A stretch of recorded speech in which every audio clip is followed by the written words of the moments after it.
you get to see somebody who's never been.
WTF Nation Radio. WTF Nation Radio. Whoa, whoa, whoa, whoa, whoa. Do you ever have one of those moments where you think, how the hell did I get here? Jeez, what happened to me? I was ruling the galaxy, had a cherry new battle station. I mean, this place had an omelet bar, a straight-up omelet bar. And now look, my former interns tossing me down a bottomless freaking pit. You know, come to think of it, my whole life has been a series of what the moments. That was my out. The voice of U.S. Army. WTF Moments. This is WTF Nation Radio. Is that actually a picture of the Antichrist crying? I like it. It's tasty. Let's roll.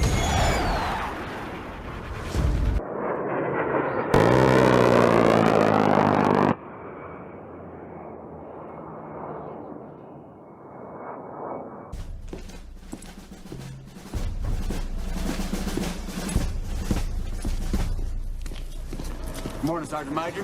How do you know what kind of goddamn day it is?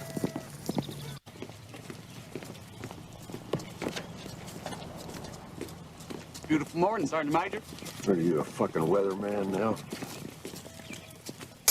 You're listening to Sergeant's Time on WTF Nation Radio.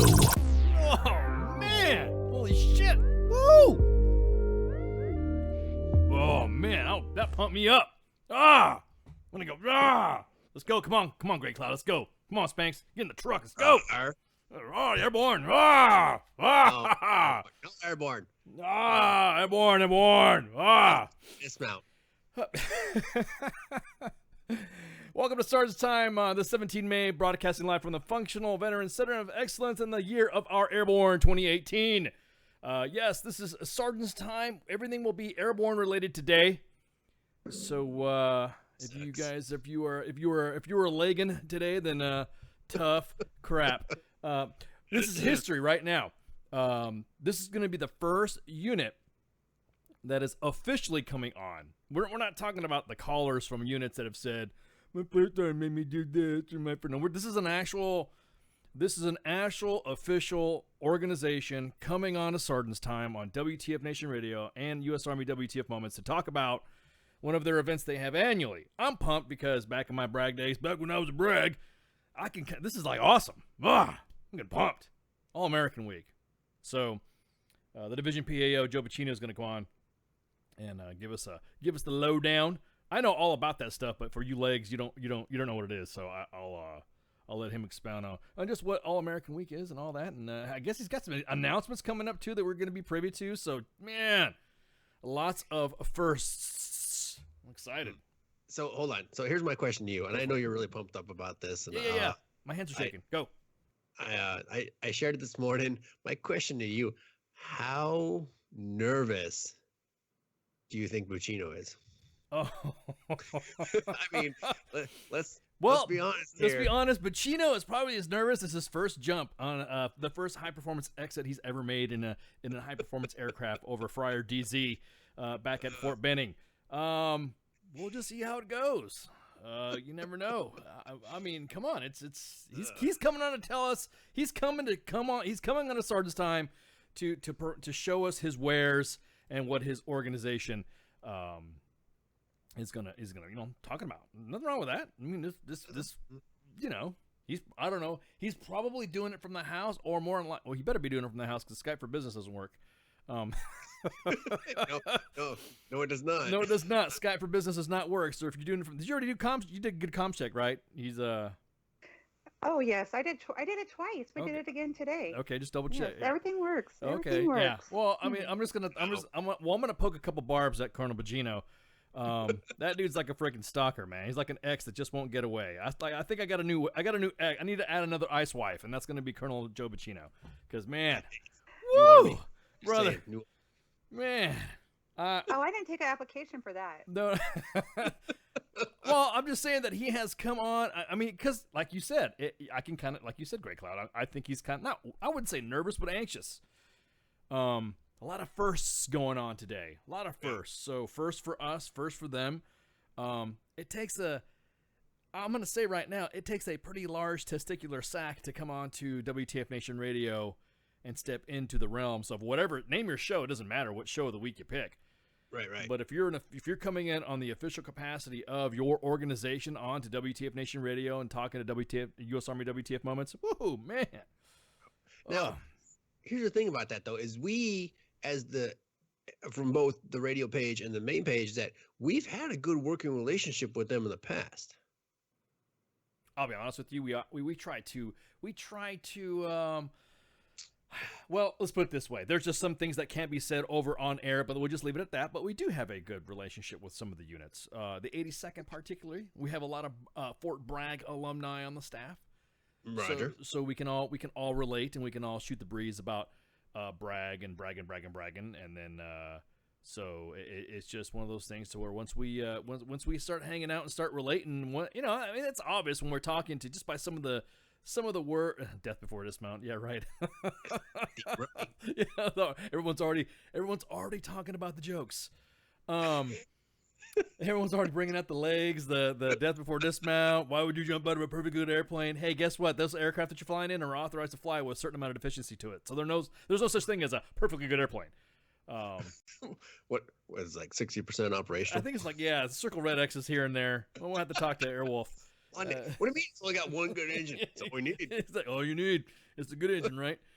So one good one. Yeah, everyone's always throwing the unit. Hey, like I say, see, there you go. Everyone's starting to throw out the 100. Hey, look, no, this is the 80 seconds time. If you are a representative of an organization that wanted to come on to Sergeant's Time, then you should have called us up and thrown the line and all that. You can coordinate with us still. We'll make it exactly. happen. We'll make it happen. More than happy to come on to have. I think what.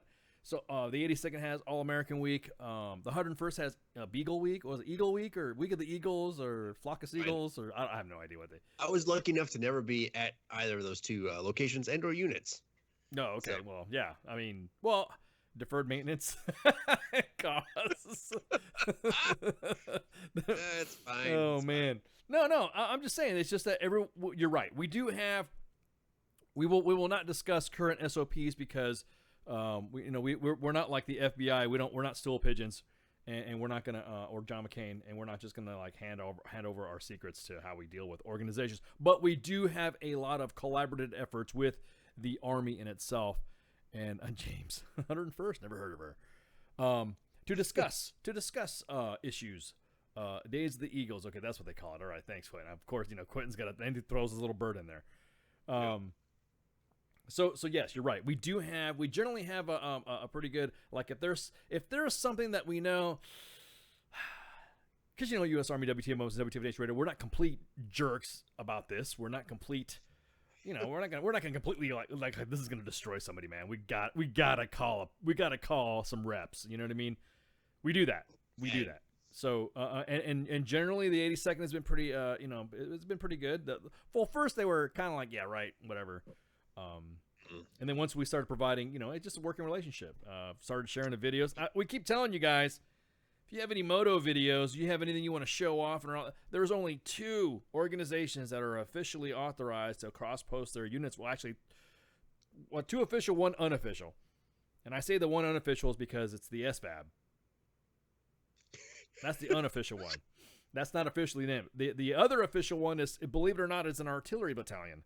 And the 82nd. They are the only ones that are authorized right now from U.S. Army WTF Moment Studios to throw their videos on there and say, hey, cross post, whatever. So we know we don't shy away. We actually want to show off the Army.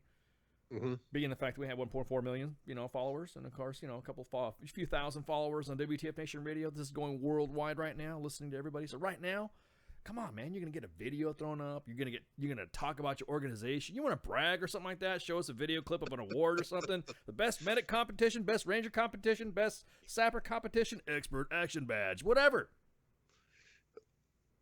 We love that stuff. We like showing that stuff. Yeah, exactly. We do. So when everyone's like, oh, you guys want to do is blah, blah, blah, blah, blah, blah, blah. Now, rules of engagement. If you immediately respond to something with a lot of vitriol and hate and anger and a lot of whine factor to it, you Sasma, then we're going to go ahead and just dive it out. Come on, man. Why would we just couldn't resist, could you? I had to, man. Come on. I have a sudden urge to buy a new T-shirt. But anyways, my point being is that, dude, it's not. We can be friends. We come in peace. It's a pretty good relationship. Well, hold on. That means they have to have time away from work, use a rec, to be able to do those things. Well, I mean. The Veterans Report says that he identifies as an Army division, so he'll forward some videos. Not those kind of videos, Veteran Report. Come on, dude. Yeah. We're trying to keep it clean here for the 80 Seconds show tonight.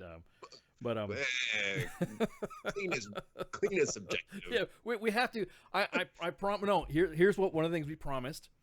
We promised. Well, I should say we said we will do our best to keep our show as clean as it gets, because the way All American Week works, they're also in conjunction with the 82nd Airborne Association. So it's a lot of old timers that like jumped in D-Day and went through World War II and all their stuff. Them old coots that that don't mind hearing Joe stuff, but could be some of them could be a little reserved when it comes to all the profanities and all that stuff. I can't just drop all the freaking Doc Badness comments on here or CT Fletcher stuff. So I decided to we told the 82nd that we would maintain, because right now they're listening, tagged like crazy.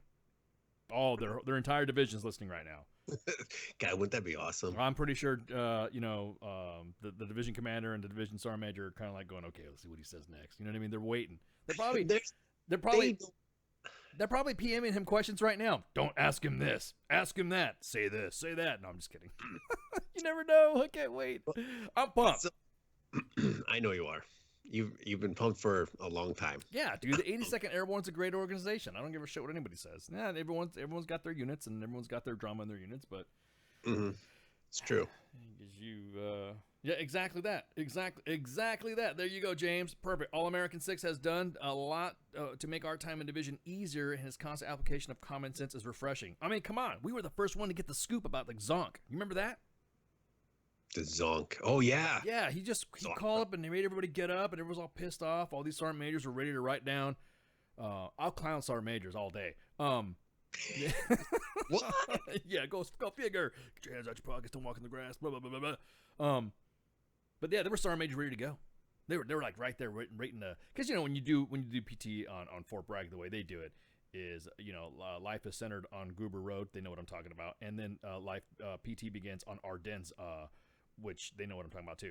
And they have sergeant majors and first sergeants and everybody else taking notes of people who are in the parking lot and see who's leaving the park, who's leaving PT, like who skates out.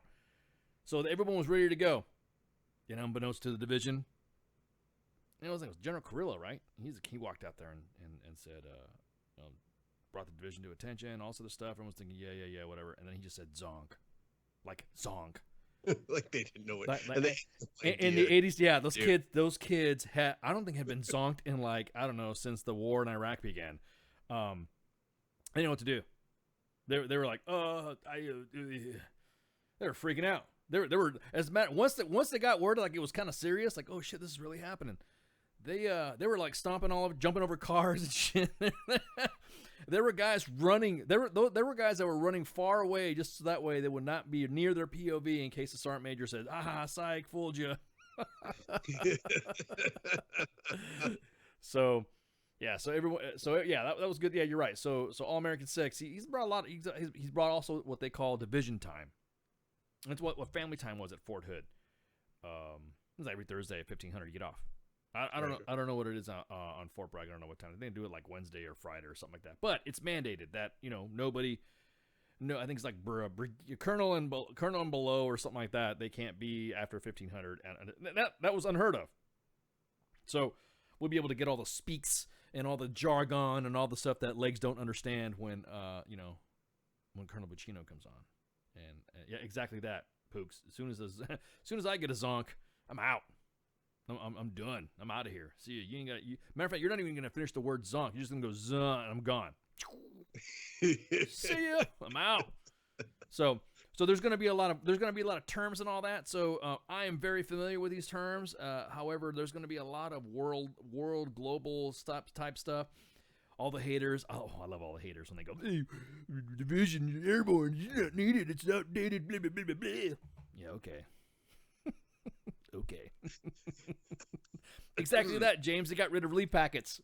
Only needed DA-31, which every single S1, J1, G1 has been telling the rest of the Army that you don't need all these packets. Right, but units think you need it. Yeah, exactly that. Exactly that. Exactly. Units. Yeah, it was okay. Sorry, God, thank you. So yeah, All American Times on Friday, 1500 release.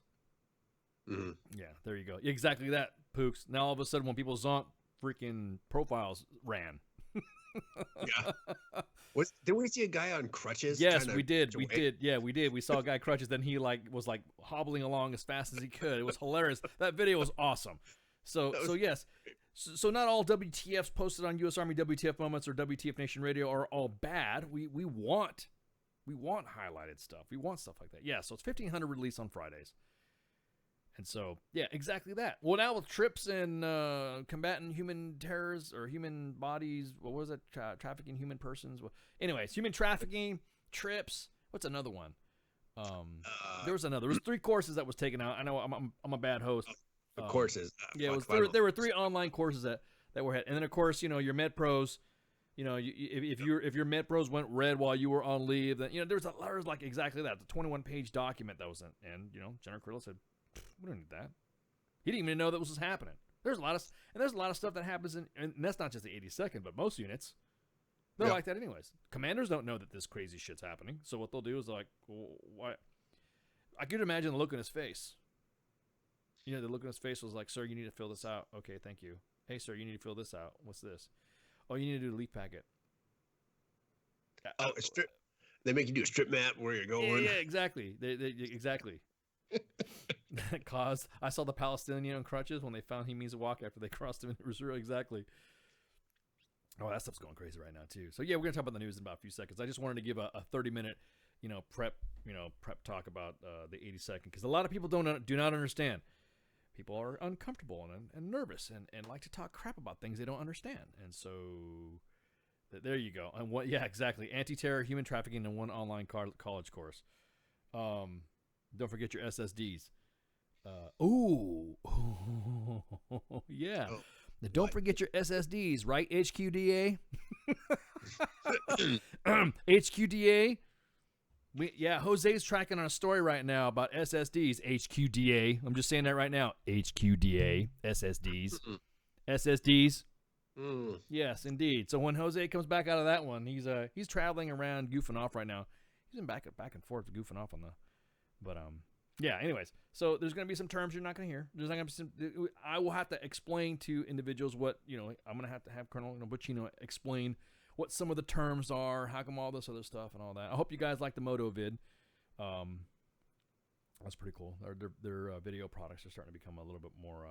I'm glad that the world out of Dinfos and the Dimok are starting to get a little more industrialized, industry standard, as opposed to the standard.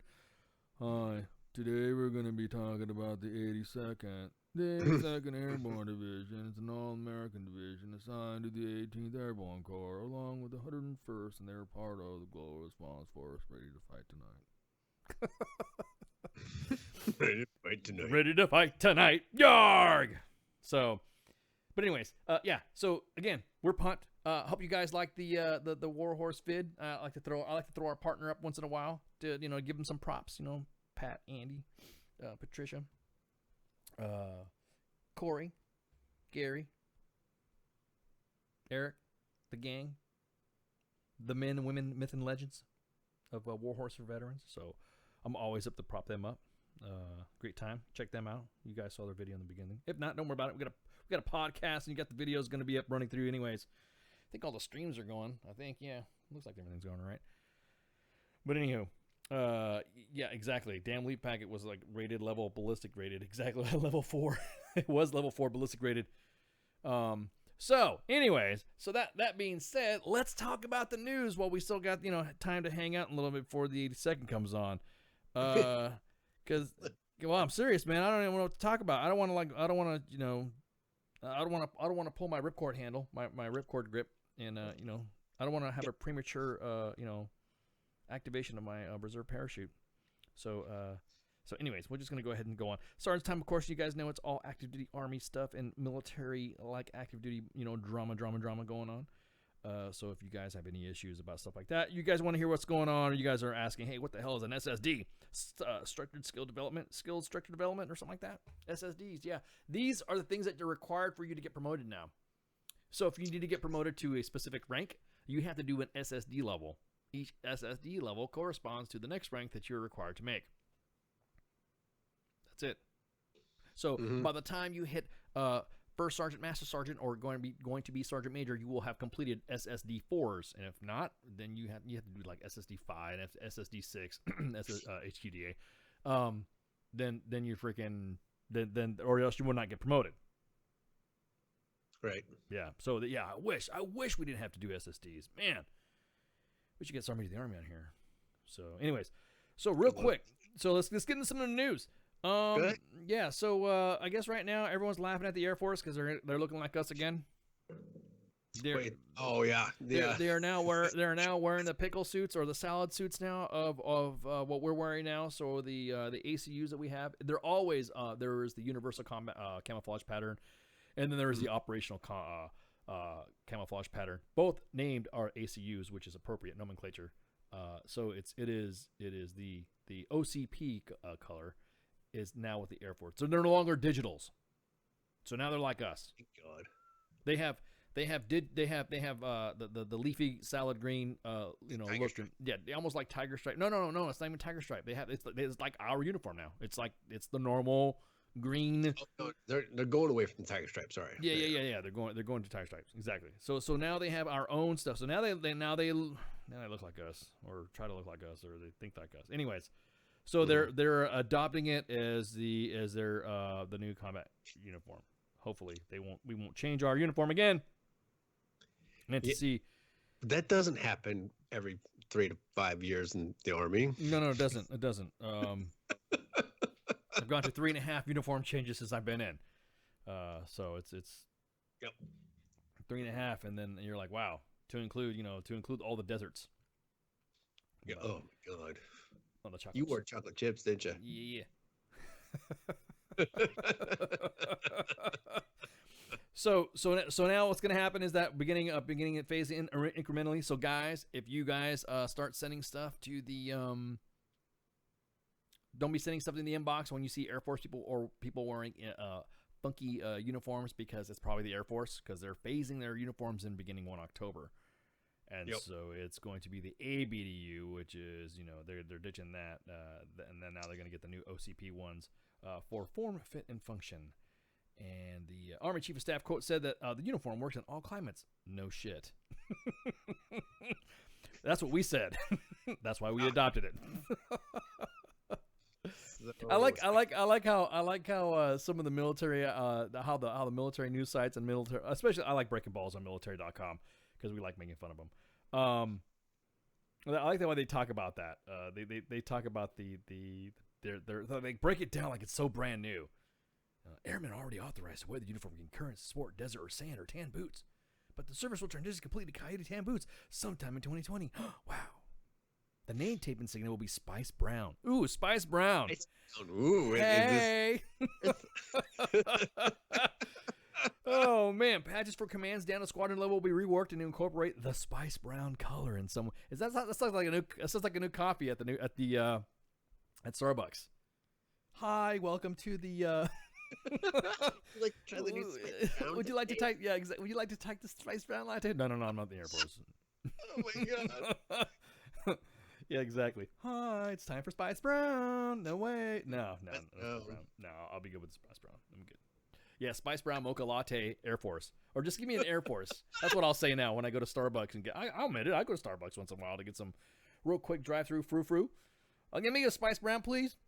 Sorry, sir. We don't serve Air Force. Oh, my bad. Let me get an Air Force then. Is that what you call it? That's like the new. You know how people like to come up with new hip names for their coffees. Oh my god. That's what I'm gonna do too. I'm like, hey, can I have an Air Force? What's an Air Force? Oh, it's cinnamon. It's because you would think that's what Spice Brown would be, right? So it'd be like spicy chocolate-ish. So it'd be like cinnamon chocolate latte or something. And then tell them to mix that, and then call that the Air Force. I guarantee it'll catch.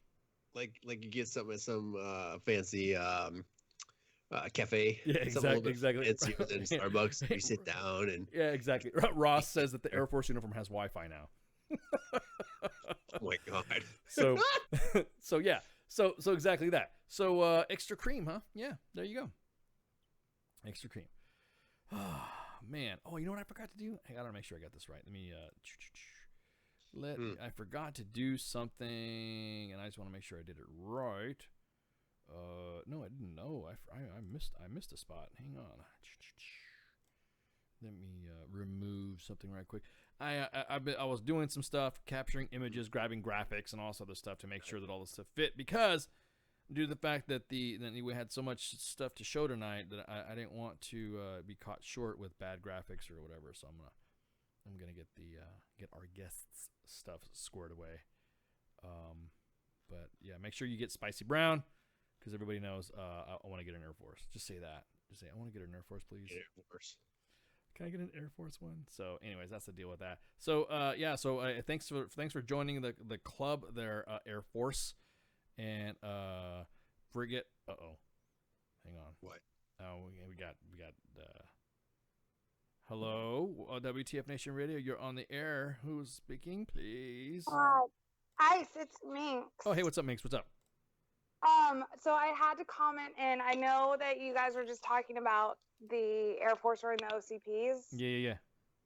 Yeah, and my ex-husband Ghost, he's Air Force, right? It's gonna be hilarious because they don't know where the patches go. Like, and his unit, he's stationed on an Army base, and so he's actually been authorized to wear OCPs for a while now. And anytime he has to wear them, I've had to literally sit there and be like, no, that's not where your name tape goes. Like, put it back where it's supposed to belong. So it y'all just get ready for fucking patches in the wrong spot. Names where U.S. Air Force should be, because they're Air Force, they don't fucking know. Like, you just gotta look at them and be like, bless your heart. Okay, well, thank you for the for that assessment. Yeah, just get ready. Just take pity on them and be like, hold on, come here. No, that's why we said that right before we kind of gave a disclaimer out to let everybody know, the WTF Nation, not to be throwing pictures and saying this guy's stolen valor. No, it's an Air Force going through their stuff. Yeah, so. just especially seriously, I don't know how many times I had to tell him, like, you know, the U.S. Air Force goes over your heart because, you know, you're loyal to the Air Force. So, you know, that's where it goes. And he's like, I think my name should go there. Only when And there's I'm like, Wi-Fi. that's not how this works. Yeah, only when there's Wi-Fi is when they're loyal to the Air Force. Right? Yeah, no, that's exactly it. But yeah, so just take pity on them. We'll try. Yeah. That was it. Oh, okay. All right. Talk to you later, Leg. Yeah. Night. Okay, bye. Oh, yeah, no, leg and proud. Dude, medcom. Yeah, Don't whatever. be hating. Word, Leg.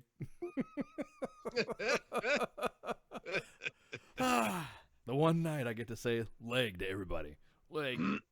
That's fine. That's okay. Death before dismount. I'm just breaking balls. That's right. Yeah, That's right. exactly. Anyways. It's all about breaking. Anyways. No. Oh, wait. Hold on. When was the last time 82nd jumped into combat? Oh, come on. I see. Yeah, I knew you were gonna say that. I'm waiting to. I'm going to wait for our mustard stain recently. What's the third got a mustard stain, right? Actually, there are several soft organizations that have more combat jumps than all of them, so I don't want to hear it.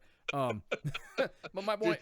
But I'm just saying, we're talking about. Oh, don't even go. I'm gonna wait. I tell you what. I'm gonna wait till Colonel Buccino gets on here, and Joe can tell us all the details on all that shit. 'Cause I'm tired of hearing about that stuff. The last time you were, yeah, well, at least you know, when I jumped out of airplanes, it was after I went to school because, you know, it's not just a badge. It's a life.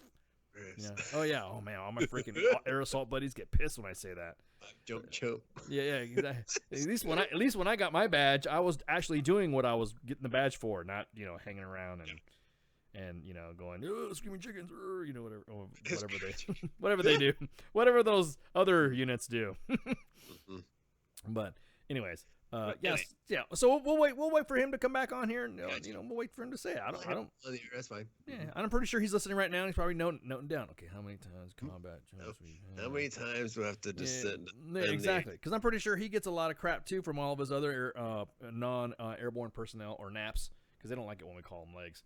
So naps, which is even worse. But you nap legs.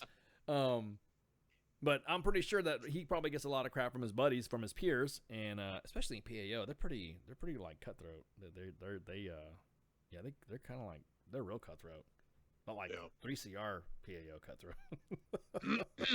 Shots fired.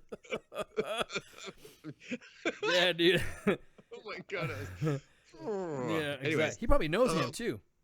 Yeah, he probably knows him too. I wonder if he knows him. Well, he would have. I don't know. Anyways. So, never know. Yep.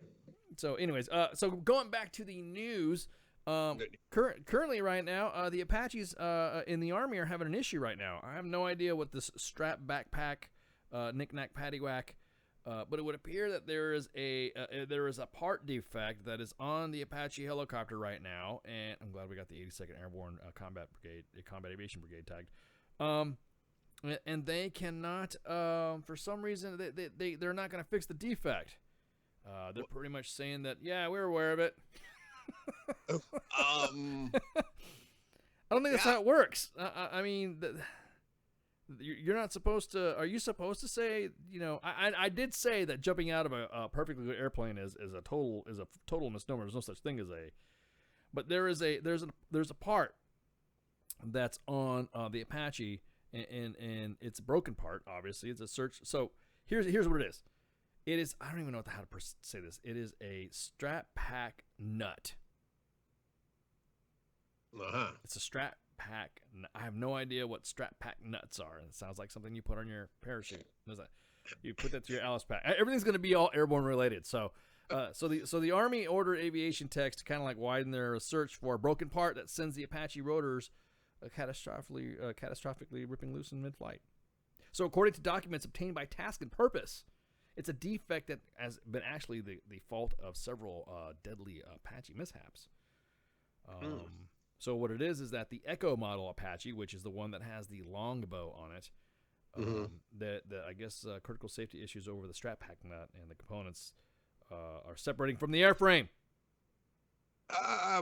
That's kind of important. I'm just saying. I'm just saying you kind of need strap pack nuts.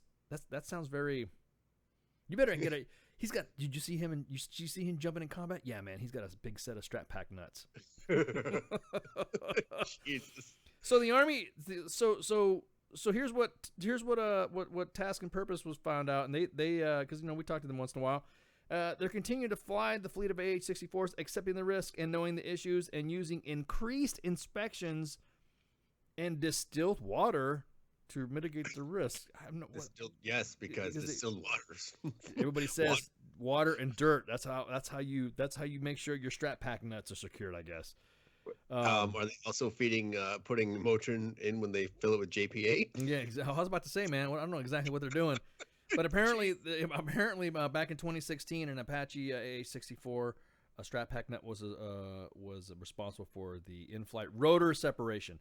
Now, it's like the rotor, it's like the main blade. It's like the big one. It's important. The thing that you need, the piece, the apparatus and contraption that creates lift, that lifts the airframe fuselage, and has you flying through the air. If that kind of fails, you kind of. SOL. Yeah. I mean, I think Apache pilots would like to know that that hey, we kind of need those things. So, there was an active duty aviator that claimed that the Army engineers have identified over a dozen cracked strap pack nuts on Apache airframes since the new inspection procedures were implemented as of February. And everyone was like, yeah, well, okay, we're aware, but we replaced and removed them due to unsatisfactory condition or evidence of corrosion, which I guess they didn't know that these strap pack nuts would crack. And so now they're like, yeah, well, we're currently, we're currently working to mitigate the risk and, keep the fleet safe to fly. Right. So here's my question on that, right? Okay. So basically, a defect that is failing, and there's evidence that it has failed and caused several deaths already, but you are willing, because you're so committed to this fucking program, to knowingly put lives in danger, saying, oh yeah, increased maintenance and increased inspections will help it. Not really. If it's failing and like it's saying here, the cracking and causing it to separate. Yeah, as Kaz would say, it's the Jesus nut. He knows. But you're knowingly and willingly putting people at risk without fucking for no reason at that point. Well, you're doing it. Fucking do it. Yeah, I think it's one of those. No, Heath, you can't auto rotate when you got no blades. No, full separation. No, we're talking about. It means they're separating the. It's like the four blades that twirl around the top like a fan on top of that thing that looks like a helicopter or fuselage, is like they call it. That thing flies off. Yeah, that thing flies off, and exactly that. So, yeah. I really don't, because I don't know much about the Apache aircraft. I don't know much about the rotor blades stuff. But I know they're expensive. Yeah. No, and like one bearing costs like $800, and it's like bigger than your finger or something like that. Yeah, exactly that. You can't auto rotate without the main rotors. You were just like, hey Jimmy, what's going on? You will receive immediate. No, you will get the Jesus. Why they call it the Jesus nut is because you're going to say, "Oh Jesus," when the nut flies off. It's probably pretty accurate. Yeah, exactly. Well, I mean, it sucks because I don't know. I don't know. What do you have? You have some other stuff that you got going on in your aircraft that you need. It's kind of like the F-22 or like the F-35. If there's known defects or something, why fly it? Why you keep flying it? And like you said, you put money into a program, and these guys get committed to it. They get married to it. Right, because they can't show that's a failure. Yeah, exactly that. You can't say that it was a bad idea, or you want to piss off some general that said, "Oh no, he was a program guy. He knows what's going on." So you really can't hold that against. You really can't hold it against the pilots if they're leery about flying. I guarantee it. Now they're going to be paying attention more. Could you imagine just flying around an Apache, just thinking at any moment, if you're running through your head, you're not worried about the mission. I'm worried about shit. Right. Well, here's the other thing. Right? So the pilots are worried, right? But what about that enlisted crew chief? Or that maintenance tech? Well, that's what I'm saying. They're probably going to have to do an additional inspection to what they call PMS. PMS services was what they do to every aircraft. After certain hours they fly, they will fly a certain amount of hours, and they go through what they call PMS 1, 2, 3, whatever, and then they go what they call in phase. Phase is when they completely disassemble the aircraft, and then they put it back together again. So they're just going to probably add an additional inspection to like a PMS 1 or 2 or something like that, and that's it. And then they're going to, I don't know. I like I said, I mostly hung around lift. You know what I mean? In the Black Hawk world, we had GG rotor failures. That's what we had. We didn't have freaking Strat Pack nuts like that would fail. We had GG rotor failures. And that was back in the day. So it wasn't common for to hear about something like that. But damn, man, the rotor blade flying off, it's like, yeah. Yeah, that's bad. Now, simulated flight time doesn't count. It only counts for currency, but not for pay, I guess you would say. Oh. So yeah, I'm not too keen on that, and it's obviously I'm glad that somebody at least caught it, and the Army's going to be inspecting it, because I know Fort Rucker and the Safety Center, they go through like crazy to make sure that something like that happens, because they want to make sure that all of our aircraft are airworthy, of course. Yeah. But I couldn't even imagine something like that happening downrange. You know what I mean? That would be the worst time to have something happen, and I just couldn't even imagine what would happen if you were flying through the air downrange. Like, we're not even heavily engaged with our aircraft anymore as we used to be. Right, and here's the other thing is that, when I was downrange, my first 2 tours, they go through all that what you're saying, that maintenance and stuff, and when they come back, they averaged 20 pounds of sand being pulled out of the birds once we were back at home station. Oh wow! Think about that. Okay, so not only do you have this new issue that's popping up, right?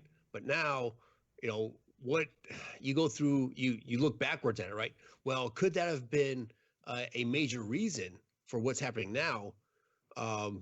Because it wasn't properly maintained and we didn't have all those facilities or those parts that were needed downrange. Could it be secondary and tertiary effects that we did not anticipate after coming back? I'm saying without knowing. And what's like, I wonder how many accidents have happened with the Apache that was attributed to something else when it could have been that. Right. You know what I mean? Like you were saying, hindsight, going back. If they look back through the fuselages or the aircraft or the rotor plates or whatever hoop-de-jubes they call them. Yeah, just 20 pounds, Dale. It's only 20 pounds. But hey, don't look at me, man. I just jump out of aircraft. Yeah, he just jumps out of aircraft. I jump out of them. That's right, all the way. Yeah, Dale. So yeah, that's what I was. Again, this is all talking to buddies that were in that, on the aviation squadron and stuff. They said that was about average. Was 20 pounds. They would say it was just 20 pounds per aircraft, but that said that was being the average we were being briefed. Because you think about all those nooks and crannies that you just can't get fucking shit out of, and then you get to a very controlled environment, i.e., a hangar back at home station, right, where you have all that power and vacuums and shit to suck it dry, suck it clean. Yeah, so the average was about 20 pounds per aircraft, is what I was told. Damn, that's crazy. That's a lot of fucking sand. Well, not only that, but just think about how many. I mean, that's on top of, like I said, or multiple equipment deployments. How many times has that equipment been deployed or going through exercises, and then it has to go through the rigor of a deployment, right? I mean, like, and then of course it's increased, and then it goes back to home station. So right, and then you think about here in the chat, like you're saying, multiple deployments, right? How much extra stress does that put when it's the same gear going down range? Yeah, exactly. It is. And do you get to go through all those phased maintenance when you're downrange? Not really, because you don't have the assets or the downtime to make it happen. No, not to mention the fact that, think about how many the Army took all the Apaches from. Oh, wait a minute, maybe that's what happened. That's why the Army took all the National Guard Apaches from them. What? Get out. Yeah, maybe there was. I'm just saying, there's not a cover up, but whoa, tinfoil. Right, I'm saying. Right. Cause that's a good point, but however, when did that start happening? Not until after the surge started, really. That equipment was getting left behind for, they started that rotation downrange for, you just fell in on new equipment. So the military wasn't spending the money to boat everything over. Yeah, nowadays it's all going to be strictly. It's all stuff on ground already. Yeah, it's either on the ground already or it's going to be flown in a C-17 through Strat Air or something. You know what I mean? Right, and equipment that's coming with the unit is usually specialty equipment. Yeah, exactly. Yeah, exactly that cause. A lot of that stuff is coming back. So we're gonna take a break real quick, and then we're gonna prepare our guests. So shots. Prepare, I guess, shots. WTF Nation Radio. WTF Nation Radio. Take it from me, Ice. You can't just float around space not caring about stuff forever. The voice of U.S. Army. WTF Moments. This is WTF Nation Radio. Shit in the bag, Pogue.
I am here determined to stop this future atrocity. This station is now the ultimate power in the universe. I suggest we use it. The voice of U.S. Army, WTF Moments. This is WTF Nation Radio. I find your lack of faith disturbing. Good evening, boys and girls. This is Tim Kennedy. I'm a Special Forces sniper, a Ranger qualified Green Beret, a UFC fighter. Please listen to us and the shenanigans that we're going to say. We will insult you. There will be racial slurs. We will be sexist. We will offend you. But there will be magic, and a unicorn will be raped. So enjoy the show. Thank you for listening on WTF Nation Radio. And we're back. We're back with our guest, Lieutenant Colonel Joe Buccino of the 82nd Airborne Division. What's going on? What's going on is All American Week is coming upon us, and great to be here. Great to be on the show. Thanks for the opportunity, and really a great opportunity for us to talk to the WTF Nation and the WTF faithful about All American Week. Wow, you are, like I was telling the fans earlier, this is a first for anybody. You realize that, right? I mean, I know you guys like to do the forced entry. So you guys are pretty persistent, but you guys got on here because most units, like I was talking to Grey Cloud earlier, most units don't want to come on and talk to us. They don't, for some reason they run away. But what made you guys want to come and join us to talk about this? You know, our commander, General Eric Carilla, we are obviously his mouthpiece, and he wants us to go where the paratroopers are. And so, you know, we work pretty closely with your admins and kind of back and forth on some things. And where our paratroopers are is on WTF Moments. It's the fastest way for us to get information out. It is the most effective way for us to get our message out. And so this was a great opportunity. We actually wanted to do it for about 4 months, to be honest with you guys. You know, we talked about it and we were close, but we wanted to find the right sort of touch point to get in there. And then it sort of made sense with All American Week coming up, and then we just thought it would be a great opportunity. And your folks jumped at the chance, and our folks over here, our command, thought it was a great idea. So General Carilla, really he said, yeah, do it. I mean, he's probably listening right now, but so he's listening right now. He's listening right now. He said, do it. Well, that's awesome. Well, in fact, it was you know, the way things, I mean, this is like a lot of inside stuff, but the way things sometimes work is we don't really have an opportunity to present things unless they're in a big forum, you know, big operation center type forum. And so that was where we presented this information, and in front of, you know, a room full of 300 staff officers immediately said, yeah, we're doing it. You're doing it. Make it happen. So the next day we called, we talked to Leanne, and that's what I'm talking about. Oh man, that's so awesome. That is so cool. awesome. I mean, you now you have a large audience. You got 1.4 million, and you got 14,000 on W. So you have two sites. Let's see, you have Twitter, you have Mixer. So if the kids that usually listen to us on Xbox Live are listening and watching us right now, you have TuneIn app, you have podcasts. So yeah, your message is getting out there.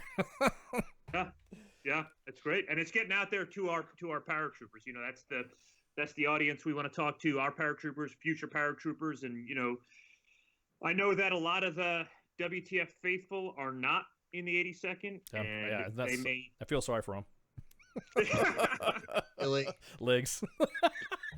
You know, look, we don't do that. We don't do that. Look, we do a lot of outreach. We do a lot of stuff on our social media. We have a lot of videos. And so, look, we're not about, you know, necessarily beating our chests. For us, this is about pride in the unit. This is about our culture. We've got a great legacy, the World War II legacy. We've got great paratroopers. We understand if you're in the 1st Infantry Division, you feel like you also have a great unit, and that's true. There's a lot of great units, but we've got to tell our story, Ice. You know, we've got to go out and promote the All-American paratrooper and the All-American legacy.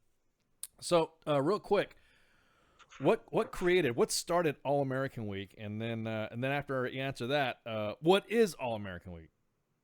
So All American Week started in 1986, and if you go back in the history, we're not 100% sure where it started, but at least as early as 1956, the division was doing the basic components. So you had the run, the 4-mile division run, and the memorial. You had at least that. And then in the 70s, you had the sporting competitions, and then in the late 70s, some of the elements combined. So you'd have the run, you'd have the jump master of the year, you had the memorial, and you have the sporting competitions. All those things were organized. It wasn't until 1986 that this was under the banner of All American Week. There were 3 times in the 2000s, post 9/11, when we could not do an All American Week because there weren't enough paratroopers here because of deployments in Iraq and Afghanistan. So this is the 29th time it's happened. And, you know, what is it? It's a week-long celebration of the culture and legacy of the 82nd Airborne Division. It's who we are. You know, when you talk to older paratroopers, when you talk to the kids of older paratroopers, they remember the memorial. They remember the pass and review. Now we combine the pass and review with the jump, with the airborne operation. It's an opportunity where 20, 30, or 40,000 of our alumni are going to come back here onto Fort Bragg to see the current generation of paratroopers and you know, reunite and form that bond and really just fly the flag of the AA patch.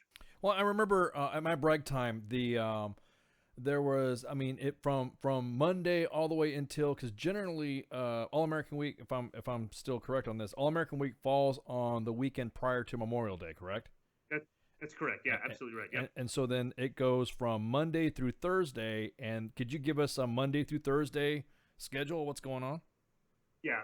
So All American Week is pivots around 3 events. The run, which is Monday, you know, kicks it off 6:30 on Monday, 4-mile run down Ardennes. And if you see on our social media sites, we've been posting. There's always an iconic every year. There's an iconic image of that entire train, that massive element of paratroopers running down Ardennes with the commander in the front, the commander and command sergeant major in the front. And that's what kicks it off. We're getting ready to do that. This year, you know, of course, with General Kurilla, we've got to, you know, hype it up a little bit. We're going to have Blackhawks flying overhead. We're going to have Chinooks. We're going to have an overflight, cannons, rock music. So, you know, we're going to make it big. We got to do it big. And then, so that starts it on Monday. And then all the competitions, you know, this is the most competitive organization, the most competitive institution in the United States. And All American Week is all about that competition. So, you know, you've got, we try to tie the competition to our combat readiness. So you've got, you know, combat fitness test, LGOPs, little groups of paratroopers, which effectively is like the best squad, jump out of a Chinook and they go do an operation. And then you've got, of course, you know, combatives, boxing, all the different competitions. And that kicks off, so that launches on Monday and goes into Tuesday. So the brackets are built. Folks are getting knocked out of the competition Monday and Tuesday. Tuesday night, we are doing, for the second time, this was a General Kurilla idea, was the Sunset Family Fun Run. So the All-American Family Fun Run.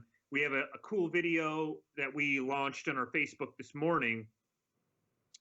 And so this year, it starts at 7 o'clock, and anybody can come in. So this is, you know, free and open to the public, but there's going to be a paint run. You know, we're throwing chalk at kids. The All-American Rock Band's going to be there. And so this was like part 1 of our big announcement. The Carolina Panthers cheerleaders and some of the members of the team and the hype squad are going to be there as well. Whoa! I need to book a ticket. Great Cloud. Let's you gotta get a ticket. Let's get the DTS going, man. Yeah. Hey, we can make it happen, but I have other obligations this weekend. Just saying. All right. Well, you're gonna miss out. Sorry, I tell you what, Great Cloud, stay plugged into our Twitter. All right. I will.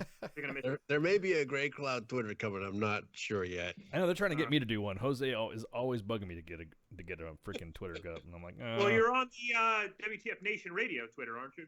No, I don't have a Twitter account. It's all the staff and then of course the rest of the admins at U.S. Army WTF Moments, and then of course Jose. He's my you know, brother from another mother, and he is always doing, dude, you need to get on this. I'm like, no, I see you on there, and you look like you're always busy on it. It's like, no, it's fun, you'll like it. No. No way. So okay, so Tuesday's going to be the fun run. The family fun run is happening on Tuesday. Yeah, and so my NCOIC is angrily texting me, talk about Snapchat. So look, we're going to be snapping our asses off on here. We're going to be on Snapchat. Find us. Okay. Look, I'm getting these, like, I'm trying to do this interview. This guy. No, it's okay. It's okay. Go for it. The angry texts. I got it. All caps text. We got Snapchat too. And there's a guy here on your Facebook. I'm assuming this is not his real name, but he's saying that he saw the his name is Spanky. All right. No, that's the admin person who's on air with us right now. That's Spanky. Okay. All right. Okay. Good. All right. Well, Spanky saw the video that we're talking about. Yeah. So, Doc Madness, I don't know what that means. Do I sound? You do sound like our other Sergeant's Time host. We have on U.S. Army WTF Moments, we have what's called like the Vampire Squad, and these are the individuals that handles battles and distress and stuff like that. And Doc Madness sounds just like you. Sound like Doc Madness. He talks just like you. You two sound the same, except he's got more. You got more of an accent than him. Well, I think I'm going to take that as a compliment. I don't know if you mean it as a compliment, but I'm taking it as a compliment. Yeah. No, it's fine. It's fine. Yeah, it's funny. I mean, I almost feel like telling you to say some stuff, but I don't want to get you in trouble because some of the. You don't want to get me in trouble. No. I gotta be in the job. Look, I gotta be in the job through All American Week. I know exactly. That's why I told the guys earlier that I had to clean up everything, and I'm not really dropping a lot of my comments and going off on people like I usually do. So, but let me get through the schedule. Go for it. Go for it. Tuesday night. Go for it. So then Wednesday, we get up Wednesday, and we're doing something. The first time we're doing something really cool. We're doing the All American Hall of Fame. So we've never had a Hall of Fame, which is really unfortunate, but we're rectifying that. We're inducting the first 21 folks into the All-American Hall of Fame. This is the first class, and we've got folks from World War I all the way up to Iraq and Afghanistan. We've got folks from Private Joe Gandara all the way up to General Dan McNeil, 4-star general, who commanded the division. Wow. Yeah, and so about let's see here, out of 21 of them. 12, 13 of them are still alive, and the 13, General Joseph Campbell, really he's more known for the 101st, commanding the 101st, but he commanded our 504th Devil Brigade, and so he is going into the Hall of Fame, and he will be here in person, which is going to be really cool. All these folks coming in person, some of our World War II legends. I think some of the folks that have been in the division have been in Panther Brigade. We'll know Rock Merritt. Rock is going to be in the Hall of Fame. He'll be here. So that's going to be cool. So these are notable individuals that were assigned to the 82nd Airborne Division that has some measured of achievement. Well, they were assigned to the division. Is that what almost like the Ranger Hall of Fame? Almost like that? So we based it, General Carilla and Command Sergeant Major Frusi based the idea off of the Ranger Hall of Fame. Gotcha.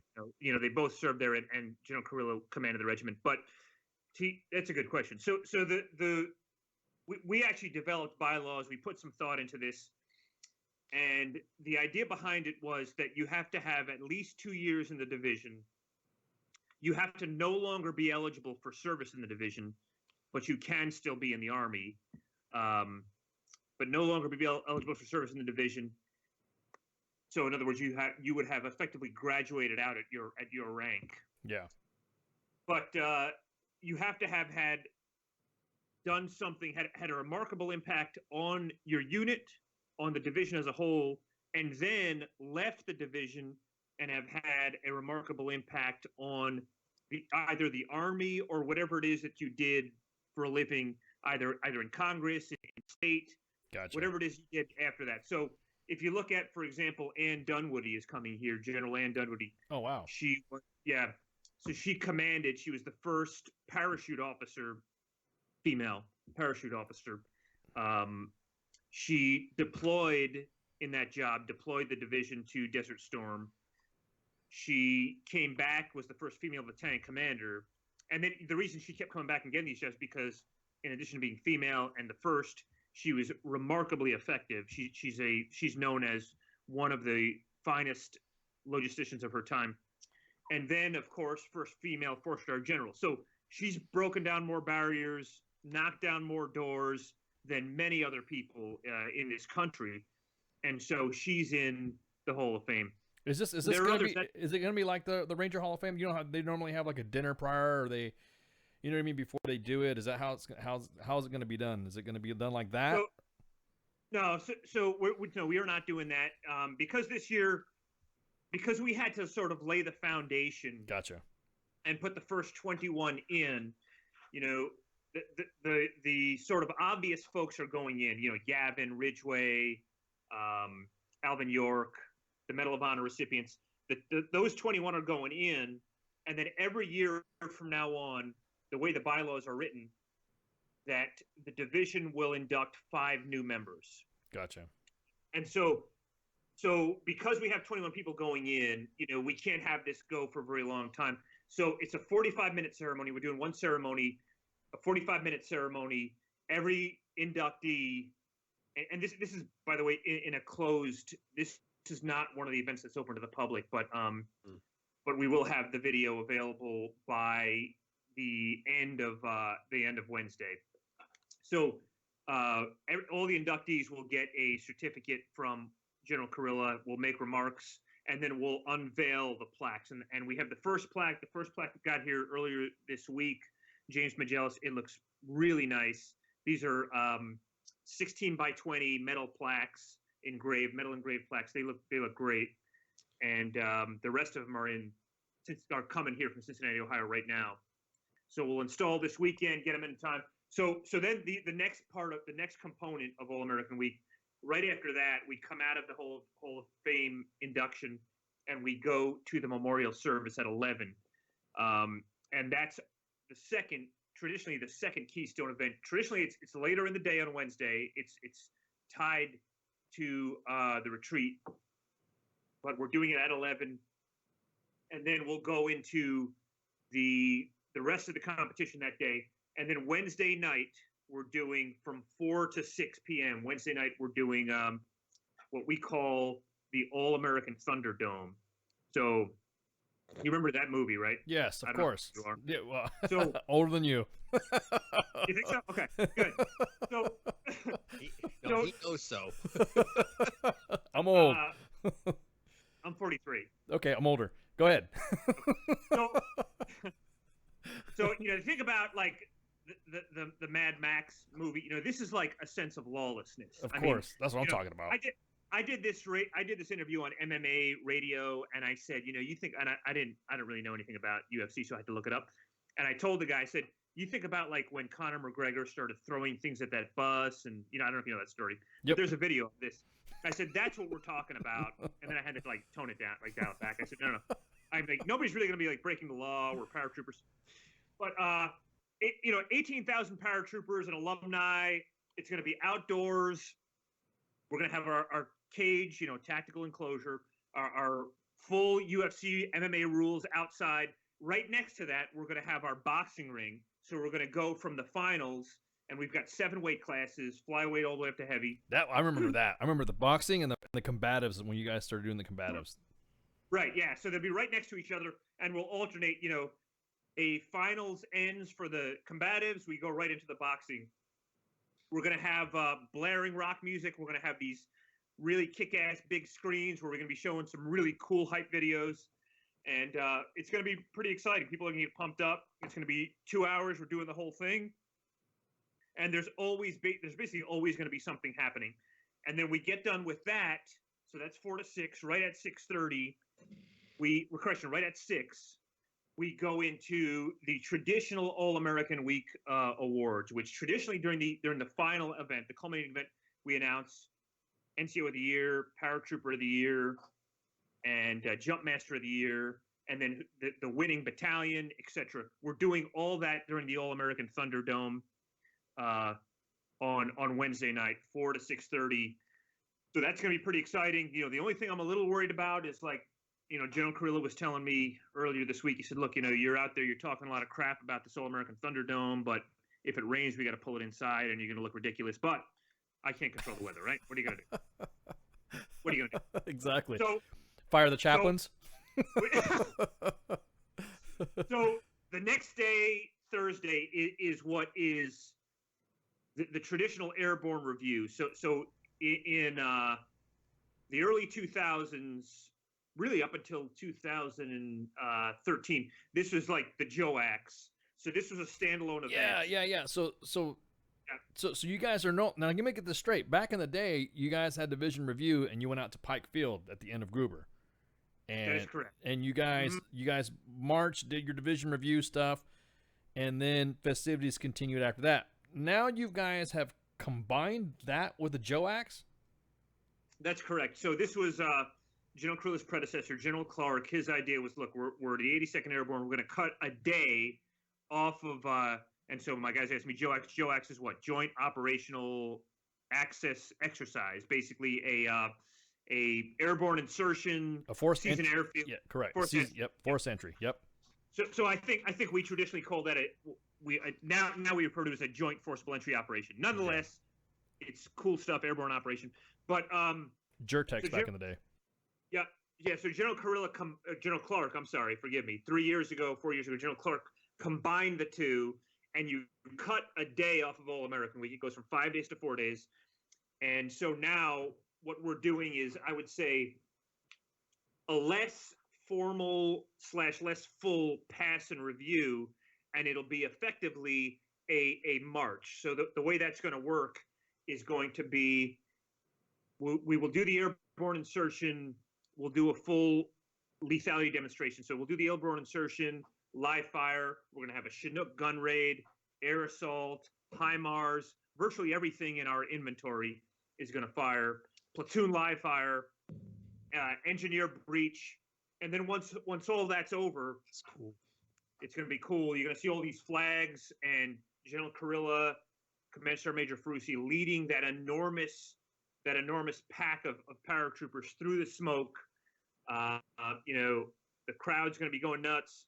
You'll have that really, impressive looking formation. General Kurilla will make his remarks, and then effectively it's over. As they're marching, we'll have Blackhawks flying overhead, and there's a lot of things in between there that I haven't. Oh no. Hey, so now, let me rewind back to some of the events. I heard a mad rumor that push ball's coming back. We were close, man. We were close. We were close, and that was one of the things I was going to. I was hoping to release here. We were close on push ball. The problem is, and I know a lot of the old timers love it and they want to see it. The problem is that if we lose 40 to 60 people injured on push ball and are temporarily out of the fight, temporarily off airborne status, it's almost catastrophic, and so it's a level of risk that just really doesn't really make sense. I remember push ball back in the day was fun to watch, and you ended up being a participant if you weren't careful. Yeah. So people are asking, what exactly is push ball? Push ball is, I guess it's like all good things. It's in life. It's pretty simple. It's pushing it, and it's quite literally pushing an enormous ball. It's a 10 to, I think it's like, well, at the last time it was like a 8 to 10 foot ball. It's highs, and you had to push it down to the other person. It's almost like soccer, but right, a massive ball that you're pushing down the field, and it took everything and anything to push the ball. It's brute force against brute force. Correct. And there were I've seen many people go under the ball.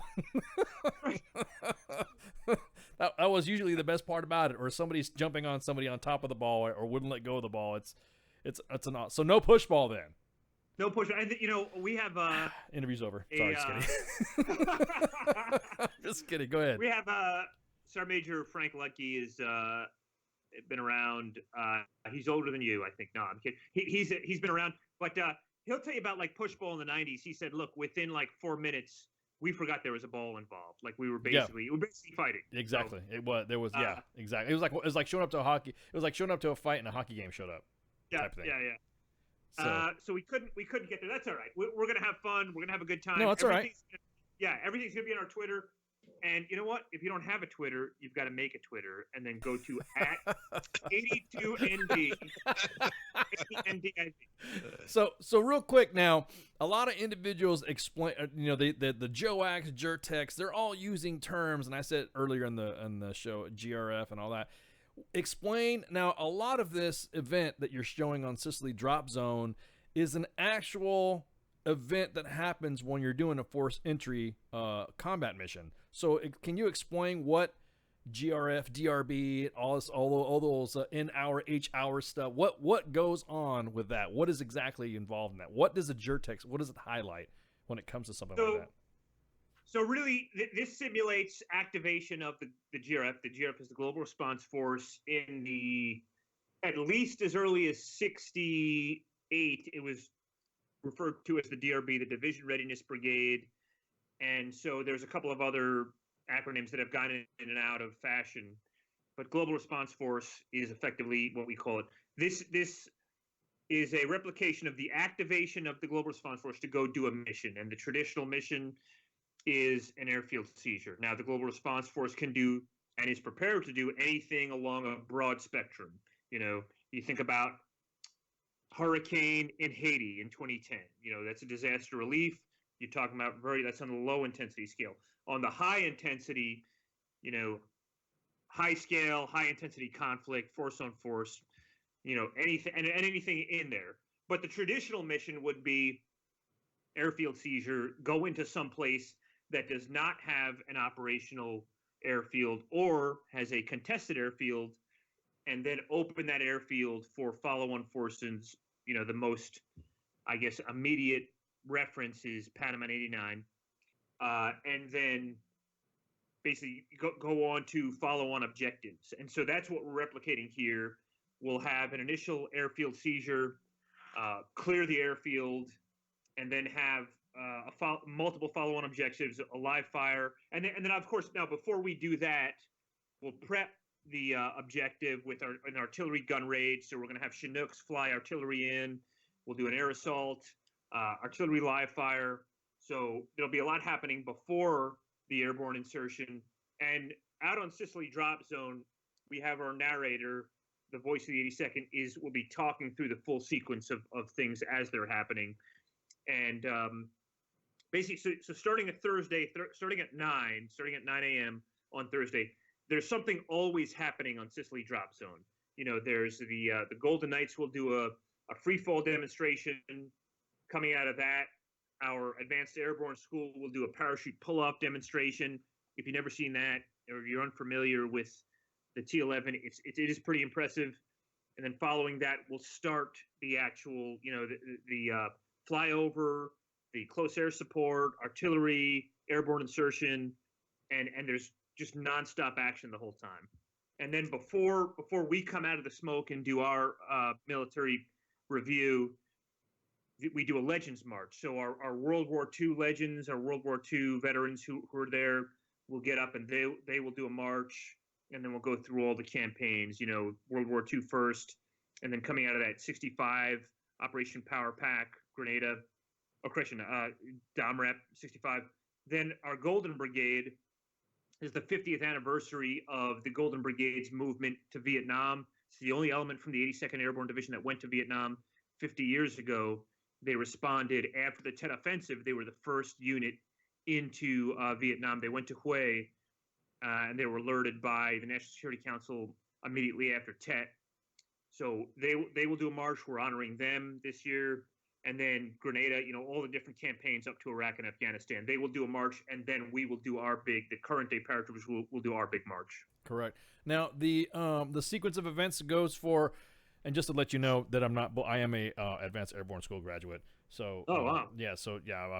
So T11, T10, MC-1, all the different flavors of shoots. Yeah, I know exactly about it. There is the sequence of the 18 hours. Everybody wants to know what do you mean when you say anywhere in the world within 18 hours? Is that it takes you 18 hours to get ready, or within 18 hours you're there, or what? What does that mean? That's a good question, because that is not really understood. And I think where we do a poor job of explaining this, is saying anywhere in the world in 18 hours. And the other thing I think I'm trying to get rid of is, America's 911. I think that's not a good frame of reference because no, in this country, Joe, get rid of Ready to Fight Tonight. That is driving us up the wall. Get rid of that. That's we laugh at that, man. That Ready to Fight Tonight. It sounds like a pirate song. I know. Don't. It's 2ID over in Korea, brother. It is, yeah. It's like Ready to Fight Tonight. Yarg, you know what I mean? Yarg. You don't think the 2ID guys started doing it when we started doing it? Well, no. The role doesn't revolve around 2ID. It revolves around Fort Bragg. So I'm just saying that I would just I saw that on one of your graphics. I'm like, oh, no, he drank the Kool-Aid, and I love that Kool-Aid sketch that you did. By the way, that was an awesome. Yeah. That was an awesome sketch. Yeah. So but let me explain. So go for 18 it. hours is the requirement for the Global Response Force is that we can have an element in the air within 18 hours. So the first element, we call it the GRB-1. So the most ready, effectively sort of ready to go at a moment's notice. They are out the door within 18 hours. All combat equipment, essentially everything's preloaded. All combat equipment, they're in the aircraft within 18 hours. So that's what that is. You're talking about a small element ready to go. The rest of the Global Response Force, the requirement is in the air within 96 hours. So Correct. everything on the aircraft, all equipment loaded, and again, a lot of this stuff is done in advance within 96 hours. And so what we've done here in the last 8, 9, 10 months is we've tested that through the DRE process. So the DRE is, people who have been in the division have always seen some form of the DRE, the deployment readiness exercise, or the EDRE, emergency deployment ready, no notice kind of, move out and fly somewhere and then do an airborne insertion somewhere here in Fort Bragg. But we've been adding to the complexity of this. We've been making it more complicated. We've been adding in more partners, adding in, there's people don't really know there's a lot of down trace units in the Global Response Force. There's a lot of units outside of Fort Bragg that are not traditionally in the 86. I was about to say that you also have a lot of foreign, international partners as well. As a matter of fact, isn't somebody in your division staff a foreign officer, part of our partner force alliances that we have? Well, our deputy commanding general for support we used to call him DCGI. General Oliver Kingsbury is a British officer. So we used to have 3 deputy commanding generals. Now we've got 2. So the British officer has taken effectively the what used to be known as the S job, All-American 8 and the All-American 10, and kind of merged the 2. And so, of our 3 general officers, one of them is a British officer, which, that really opens us up for interoperability, opens us up for allies. And we're doing next month, we're doing swift response. We're doing an airborne insertion in Latvia with the 6th British Para, the battalion in the UK. And so that outreach really lives on through him and through his interoperability arms. And so it is critical and it is helpful to have a British officer as one of our deputy commanding generals. Have you guys done a Purple Dragon recently?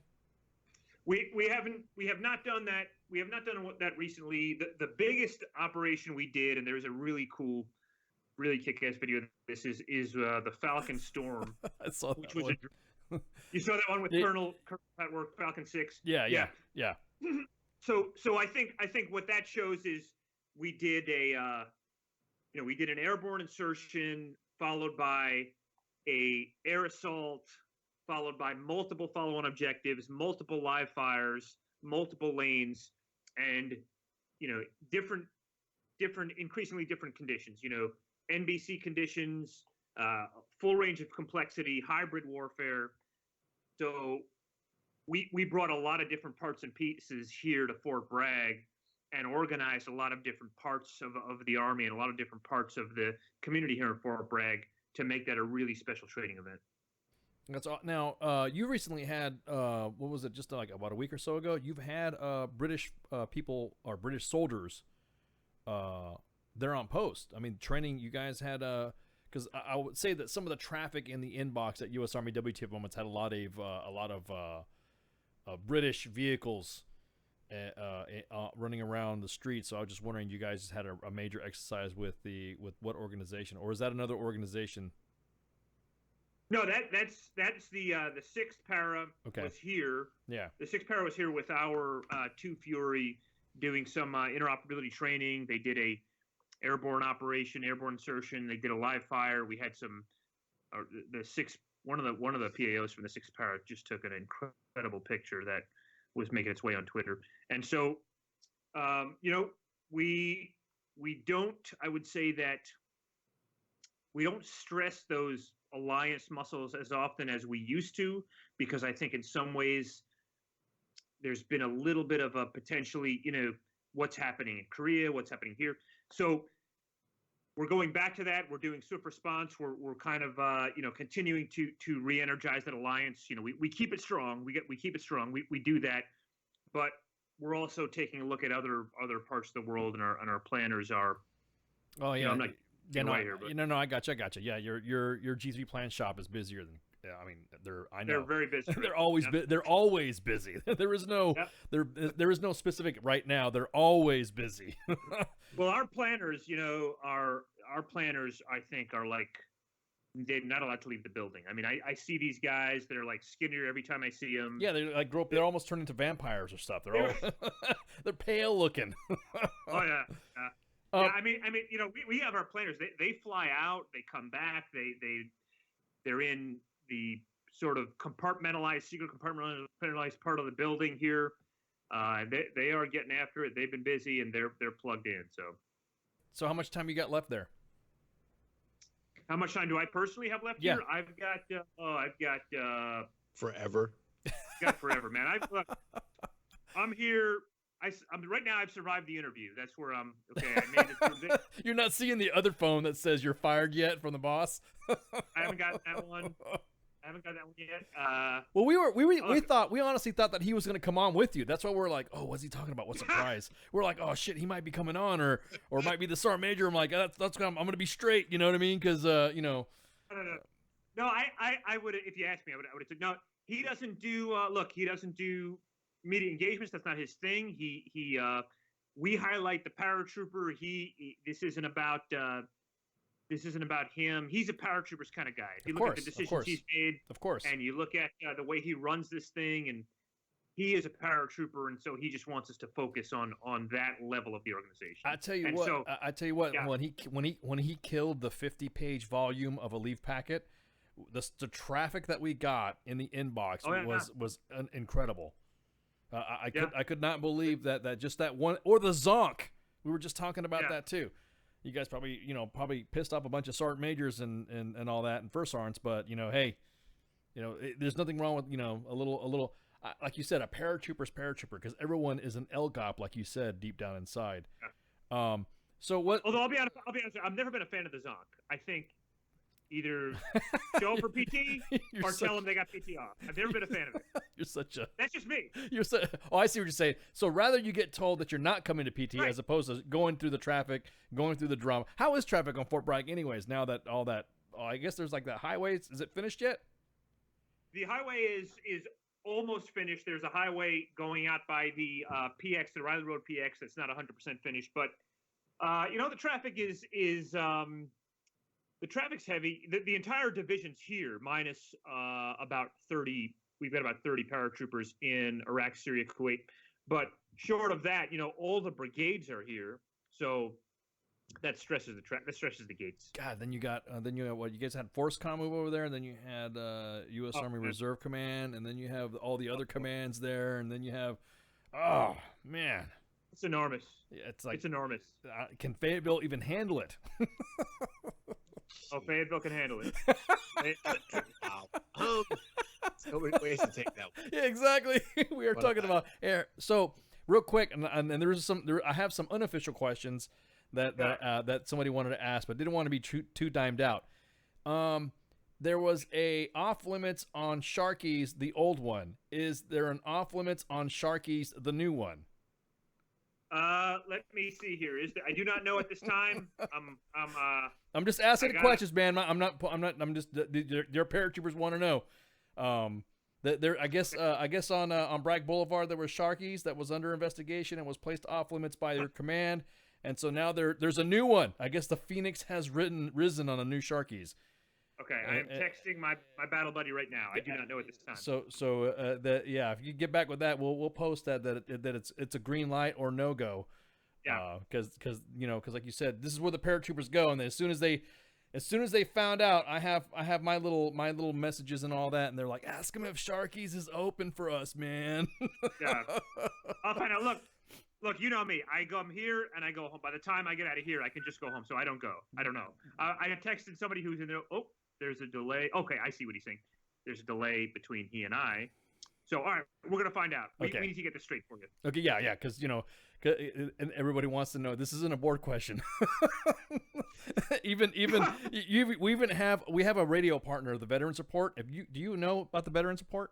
They're an actual terrestrial radio station that we're partnered with out in Philadelphia, and they do more high end.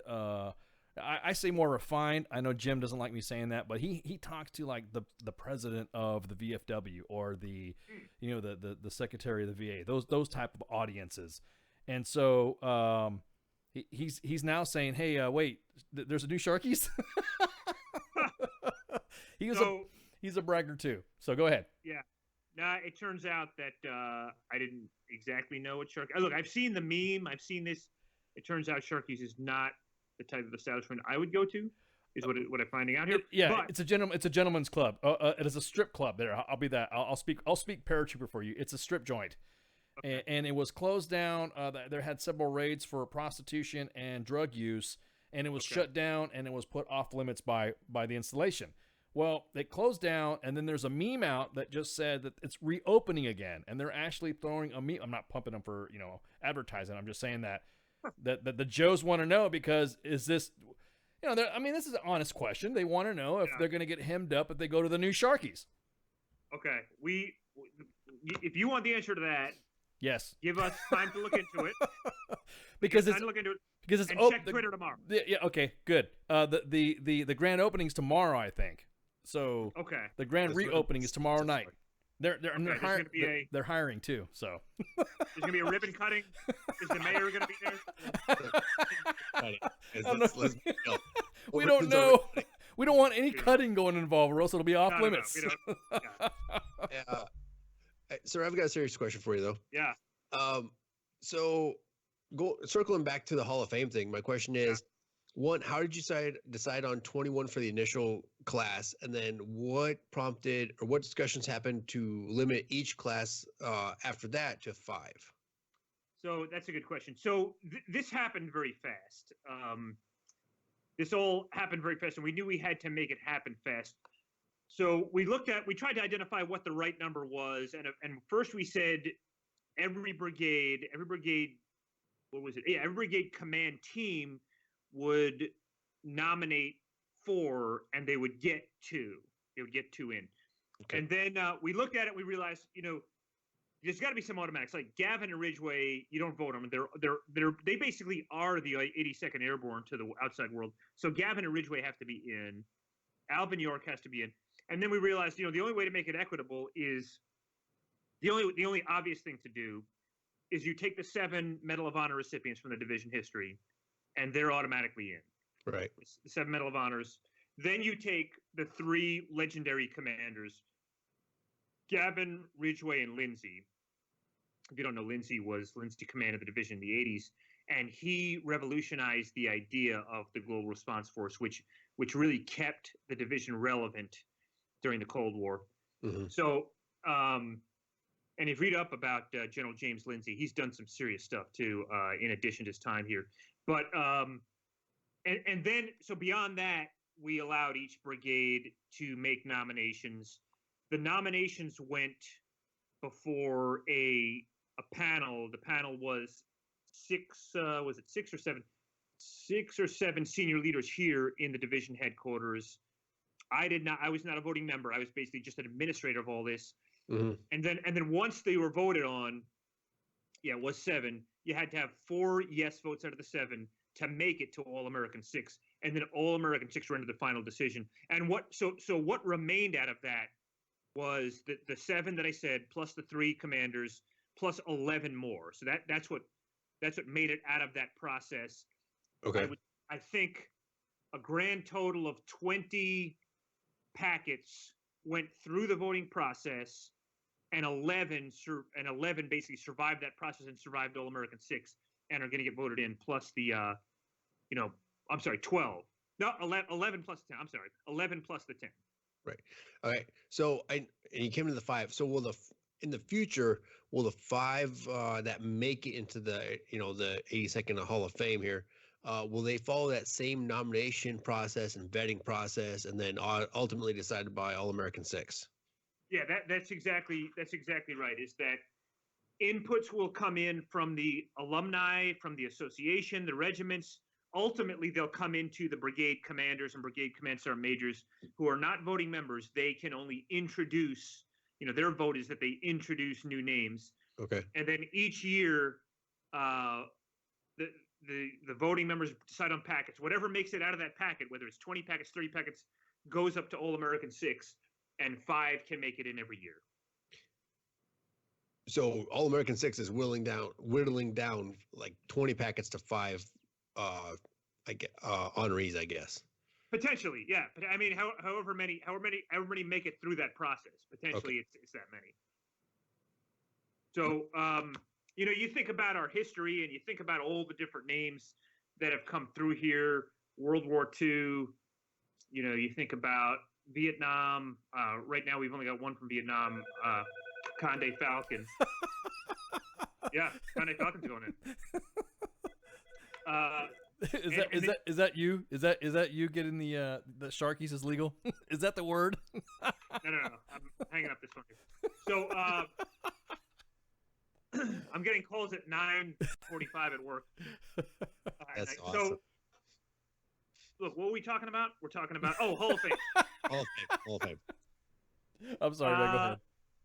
Yeah. So you think about it, it's tough, but what we wanted to do was set this in motion so that you've got these 21 plaques in the Hall of Heroes. If you've never been in the Hall of Heroes, it's this enormous auditorium here. And when you go in the Hall of Heroes, you see these 21, really nice, really big metal plaques. And then you sort of, the next All-American 6, the next PAO have to continue this. They're basically forced to continue this. So there's momentum towards this, and it piques interest. But it has to be very elite, very selective. But over the years, it'll grow. So eventually, we'll come back here in 20 years. We said this the other day, is that we'll come back here in 20 years, and that entire hall will be, wall-to-wall plaques of Hall of Fame inductees. Now, I know you said you have one plaque on hand already. Is that correct? We have one on hand, yeah. Mm-hmm. What would it take for us to get a sneak peek of that plaque? Ooh. Yeah. Let me see. Do I have a picture here? It's not here. It's in the Hall of Heroes. It's locked up. I think I do have a picture. So I'll send you a picture. You want me to send you a picture? Yes, please. Yeah, we want to see. We want to see who's getting inducted. I mean, all of them. I mean, it's not secret anymore. He already said the name. It's not a secret. I'll tell you the names. Yeah. The plaques look good. Okay, here it is. I will. How do I text this to you? I'll text you right now. No. Just send it via the way you always send stuff to us, and then send it to Spanky, and then we'll get it. And then I'll grab it, and then I'll post it right now. So do it that way. I'm not showing my face. Okay, You trying to bust me again? Come on, man. No. But you know what? Can I send it to Leanne? Yes. No. So send it through Facebook like you always send it. Yeah. All right. You can send it to me. Yeah, send it. Let me do that. Send it to her. The only way I could, if I send it through Facebook, I'd have to hang up and then do something else. Yeah, send it. You're doing it through email. Send it to her, and then she'll post it for. Huh? I'm texting it to her. How's that? However, will that do it? Will that work? Will that work, Spanky? Yes. I got it. Okay. Yeah, you can text it to me. Yeah, and as soon as you get it, then we'll go ahead and I will post as we're speaking right now once I grab the image. So I have the technology. We have the technology. We have the technology. This is okay. It's gone. It's out. This is James Magellan, Lieutenant Colonel James Magellan, the most decorated officer in our history. And let me see. Okay, it's out. She should have it. This is with the plastic wrapping on. So. And let me know if Leanne. Let me know if you get it. Yes. Got it. Okay. Okay. Yeah, this is awesome. We can do this right now. So we'll post it in the do as soon as she drops it inside the office here. So what were his accomplishments? You said he was the most decorated. What did he do? What was the Magellan was a 504th Parachute Infantry Regiment guy in World War II. So he jumped into Sicily. He fought in Anzio, and then the 504th they stayed in Anzio and they missed D-Day. They went to England and they recovered from Anzio, but they stayed there so long they were unable to fight in D-Day. But then he jumped into Holland. He fought in the Battle of the Bulge, and that's where he received a Distinguished Service Cross. There was a push back in the 80s to get his Distinguished Service Cross upgraded to a Medal of Honor. But so he did a lot of things there. Retired as Lieutenant Colonel. He's 102 years old. No, I'm sorry, he's 101. Roy Hanna is 102, and Roy Hanna's coming. And so Magellan is not going to be able to make it, but he is really Operation Market Garden and the Battle of the Bulge are really what he's known for. In the Battle of the Bulge, he took out 2 German tanks by himself. So, oh wow. Yeah, really impressive guy. And so if you read the book is all the way. If you come into First Brigade now, that's one of the books a lot of company grade officers read. Well, okay, yeah. I got it up. The image is up now. You can see it right now on Facebook Live and all the other streaming platforms that we got. Looks pretty slick. I like that. Yeah. So we also have. I stand corrected on our partner's broadcast location. I feel bad. I got to do it. He's 94.1 FM KHB 620 AM out of Pittsburgh, not Philadelphia. My mistake. So I got to be professional about it, man, and correct myself because. How did you screw that up? I mean, I'm in the heat of the moment right now, man. I'm talking to the 82nd Airborne Division. Yeah. What's up, All American 6? Wait, hold on. So by that account, you missed your drop zone by hundreds of miles. No, right. Well, no, wait. There's only specific. The only time I know is when they say, 30 minutes, jump master. Then that's when I begin my safety checks and all this other shit, and I tell the safeties to get ready and all this other crap. So yeah. But so it's an awesome looking plaque. Now is this going to be? Now I know I'm probably giving some of your staff officers some good idea fairy stuff. But this happened. But normally they usually have. I know the All American Airborne Association is going to be hanging out there because I know.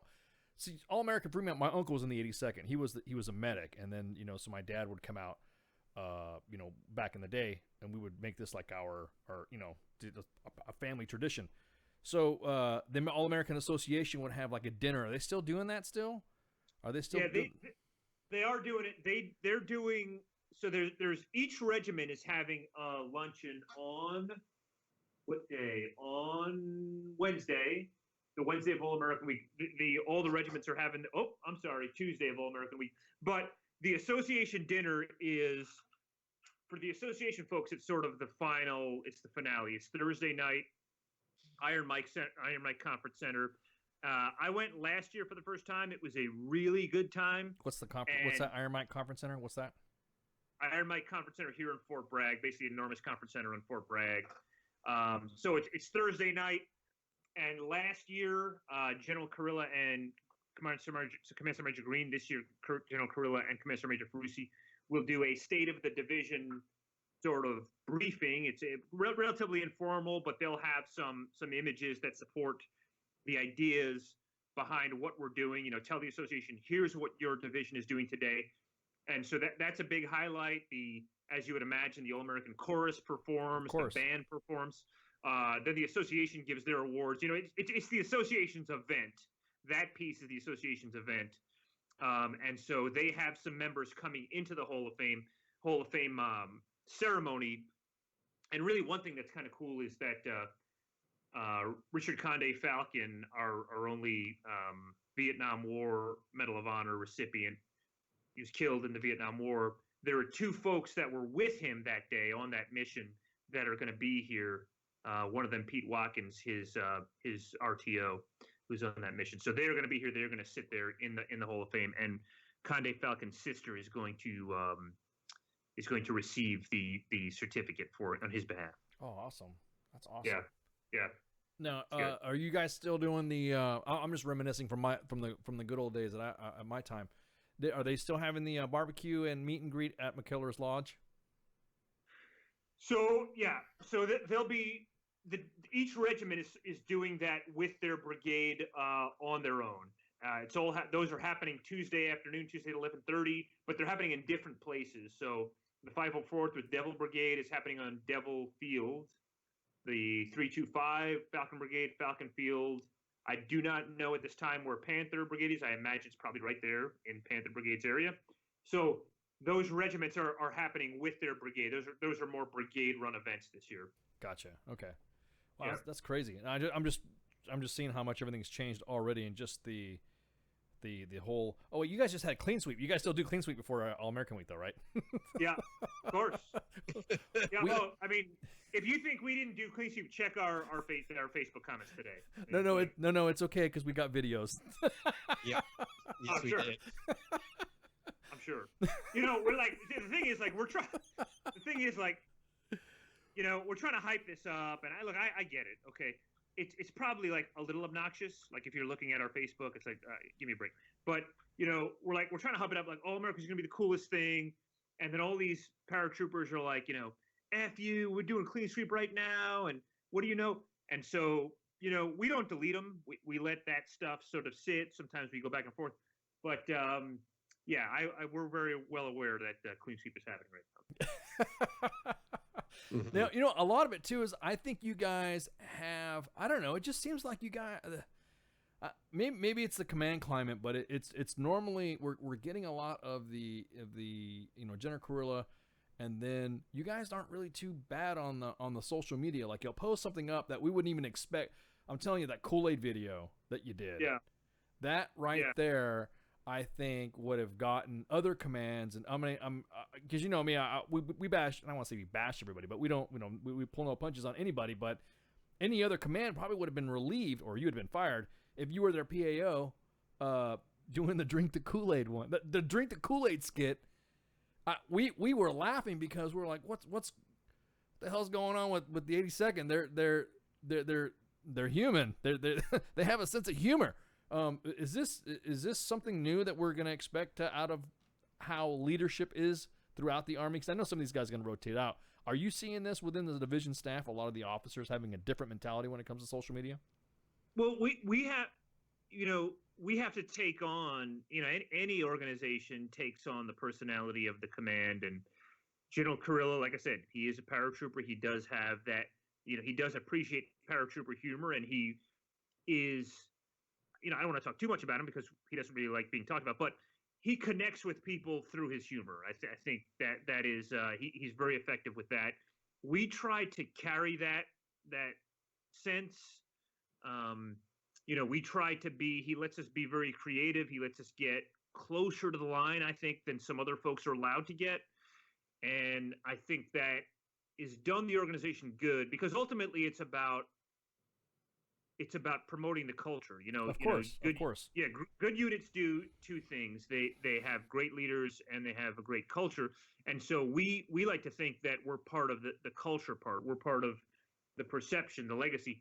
And so really that's what it's about. It's not about, trying to push the boundaries. It's not about trying to be, over the top funny. It's about sort of the paratrooper humor and trying to push that message out there, and then even recruit, the next generation of paratroopers. So the next generation of paratroopers will see, this is an organization that does a lot of cool things. This is an organization that is very serious about combat readiness, but doesn't take itself too seriously. No, that was going to be my point. It looked like the division recently has taken like a sigh, like it exhaled. It's like, now we don't have to be the other way anymore. I don't know. Yeah. It's hard to explain, but it just your guy. I will say this again: your video team is on point. I will say, in my experiences working in cinematography and videography, I mean leaps and bounds from what Dinfos and the Dymock and the guys over in at Fort Meade. I don't know. Either you guys are giving them that much latitude, or they're cranking out some good kids. I don't know, but you guys' products are on point. Yeah, I would say there's a danger in a lot of the career field that I operate in that you may be familiar with, that you're familiar with. A lot of that career field just only tries to impress the rest of the career field, and that we're not interested in that. We're leading the career field. Yes, and yes. You want to come up to our level, that's great. But we're not interested in that. We have the best team right now here, and I think what we try to do with our video products is just highlight that readiness. We have our lines of effort, and look, it's not about beating our chests. It's not about shouting about what we do. It's about highlighting that paratrooper, highlighting our readiness, promoting our culture, promoting our legacy. And, I just know whenever our folks get out, we got a guy, Steph Sergeant Walker, the best, phenomenal. Whenever he goes out and about, people say, hey, I saw that video, man. I want to get on that video. That video is awesome. I want to get on that video. And so, there's a certain, a lot of this is pride, Exactly that. Exactly that. Soldiers are our credentials, man. That's what they soldiers are our credentials. Yeah, so, absolutely, man. Well, hey, thank you for coming on. You've actually exceeded the normal. Normal, we have military, or we have people coming on. It's usually about 30 minutes or so, but we let you run with this one, man, because we had a lot of questions, and of course, this was the first time we've ever had an official unit come on. So hey, So well, maybe we'll get a plaque too in the Hall of Fame. Not likely. No, okay. I was just saying, I'm gonna break balls. No, I gotta say, I had a good time, but I gotta say, I'm glad you can't see me because I am like covered in sweat. This has been like exhausting for me. So I can go all night, man. No, we've gone all night. We go 3 hours. We can go 3 hours and we can keep going. So hey, Joe, we appreciate you coming on and give our best to the commander, the whole command team, and of course the rest of the division. And then anything, of course, you have a due out for us. We want to know if Sharkies is legal and not off limits at the new locale, so that way we can protect our paratroopers from anything that's bad. We're going to tweet that out tomorrow. But listen, we do want all of the nation, the WTF Nation, to follow us on Twitter. We're going to have some really, really cool stuff next week for All American Week. So we're at 82NDABNDIB. Awesome.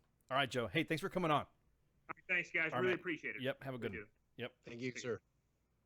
Oh, man. That was the 82nd Airborne Division. We're going to take a break right quick. It's the top of the hour. Shots. Shots. Good evening, boys and girls. This is Tim Kennedy. I'm a Special Forces sniper, a Ranger qualified Green Beret, a UFC fighter. Please listen to us and the shenanigans that we're going to say. We will insult you. There will be racial slurs. We will be sexist. We will offend you. But there will be magic, and a unicorn will be raped. So enjoy the show. Thank you for listening on WTF Nation Radio.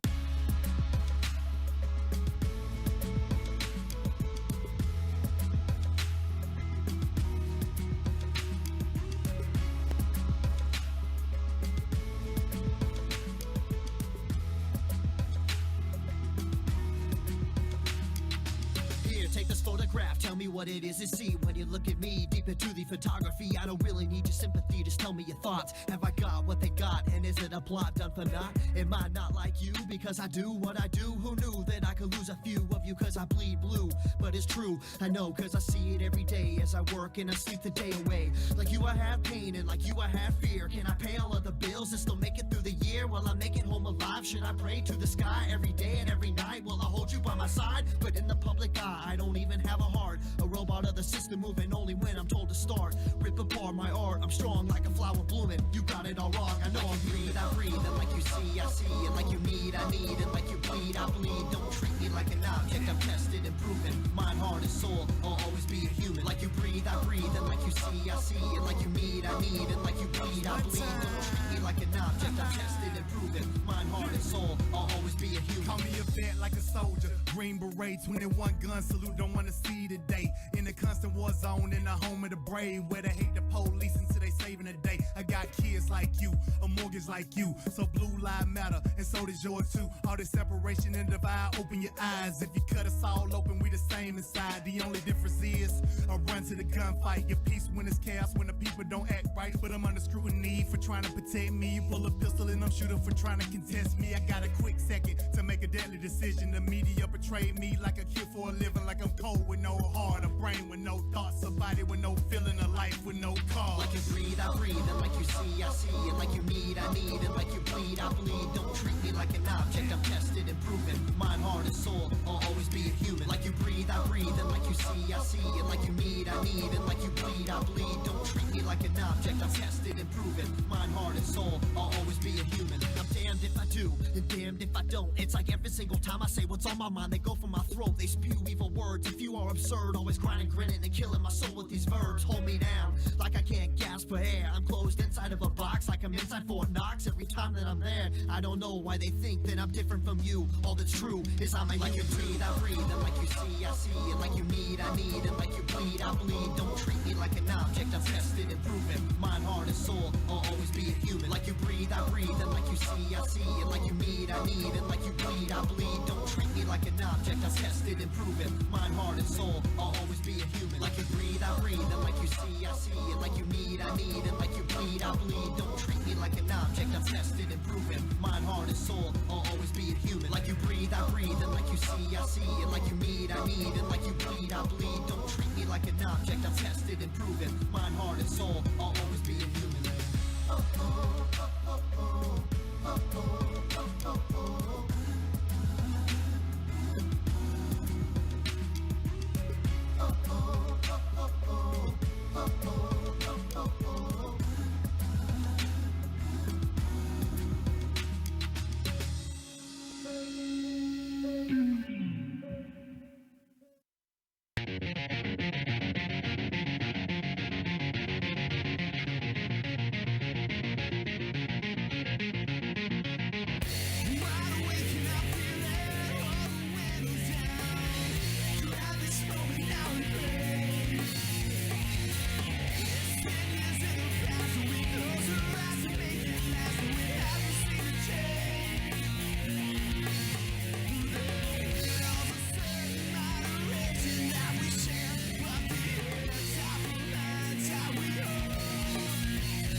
Army WTF Moments. This is WTF Nation Radio. Everything stated on WTF Nation Radio is to be considered the opinion of the person that stated it, and not an official representation of WTF Nation Radio or U.S. Army WTF Moments. Price does not include tax, title, or license. Some assembly required. Each item sold separately. Batteries not included. Objects in mirror are closer than they appear. If conditions persist, contact a physician. Individual results may vary. Keep out of the reach of children. Avoid prolonged exposure to direct sunlight. Keep in a cool, dark place. And please enjoy the show.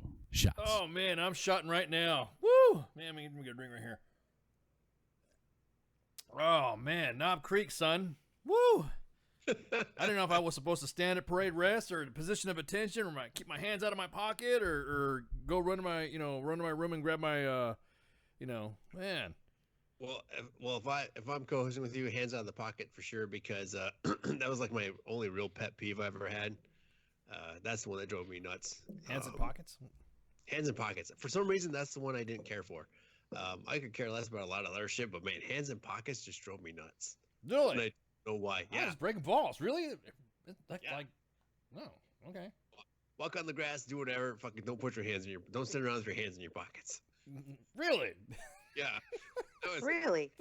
That was like the one thing that fucking I didn't care for some reason. I don't know. But you are of not giving a crap rank. You are of a rank that has no crap to be given of, to which of no rank could be have a crap of given. I know. Warrant. And that's what I don't understand is that's the one thing that drove me nuts. I know. I was about to say, of all things to drive a warrant up the wall is hands in pockets. Which is weird because when I give briefings and shit, usually I had one hand in my pocket giving the brief. God. But that was the briefing. Oh. Any other time they weren't in, I didn't do that. I always did the belt loop hook with my thumb. So that was my thing. But no, it was the one thing that drove me nuts. But anyway, no, that was a really awesome interview. I just want to say, Ice, that was amazing. Oh yeah, I had to throw my brag knowledge. I know a lot of people don't realize of what my status is on that type of world, but I guess I just revealed it tonight. There's a lot of firsts tonight. Ready to fight tonight. Ready to fight tonight. Durg. But no, I thought that was one hands off to the 82nd for having the intestinal fortitude to come on with us. Yeah, dude, I'm telling you. That's awesome. I hope other units come on and do that. I mean, because like you were saying before, we have working relationships with them. We do. And we have a lot of organizations that we want to highlight how badass the U.S. Army is, because it's badass. Yep. And if you were in the U.S. Army and you were a veteran of the U.S. Army, you're badass too. So there's like I was saying, man, soldiers are our credentials. That's an old school saying there. But yeah, dude, it's like freaking. That's the whole idea, is that we want to a lot of it, of course, memes, and like you were saying, General Kurilla does not mind the paratrooper, Ashley, or the soldier humor. Come on, man, soldiers, that's how we blow steam off. That's how we that's how we go through the days. We laugh at some crazy shit, or, the Joes, somebody tripping and falling, while they're supposed to be doing IMT and they fall because they're in full Mach 4 and they're not used to running in Mach 4, or they fall through a freaking, whatever. We're supposed to laugh, but we're also supposed to highlight the great things that, the WTF Nation does. We want to highlight the WTF Nation. Which, ironically, that this is the third hour main page review that we do on Sergeant's Time. Yeah, oh my God, the main page review. The main page review. So go ahead. If I may first, the one thing, I got it. Okay, look, we do a lot of great things on the main page, and we do a lot of awesome shit, but. Two things I want to get off my chest this week, and I have a chance to because I'm on Sergeant's Time tonight and not Tied Up Tuesdays, is that, we see the comments, all right, and we see people that come in and fucking our audience bitch about certain things and whatnot. Motherfuckers, you are our content provider, okay? Let me say that out there, nation. You provide us the content, okay? If you don't like some of the content, fucking go find something better to send to us. Exactly. For fuck's sake. Send us a different video then. Send us something else that you want to send us. That video sucked. Well, then present them. Show us a, Show us something better. Make your own shit.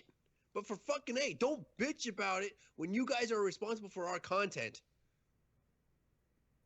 Go on. Am I missing something? No, I want to get off my chest. Oh, okay. I was like, wait, I'm scanning through. I'm looking through the files. I'm like, what am I missing? So this has been building up for like 2 or 3 weeks, for me, because I see all this shit, that comes in. We watch our posts, we watch our comments and things like that, and then the bitching and all this other garbage. So you know what, Nation, if you don't like it, send us something better. Like, well, I will say this. We're having a solution. I will say this. I'm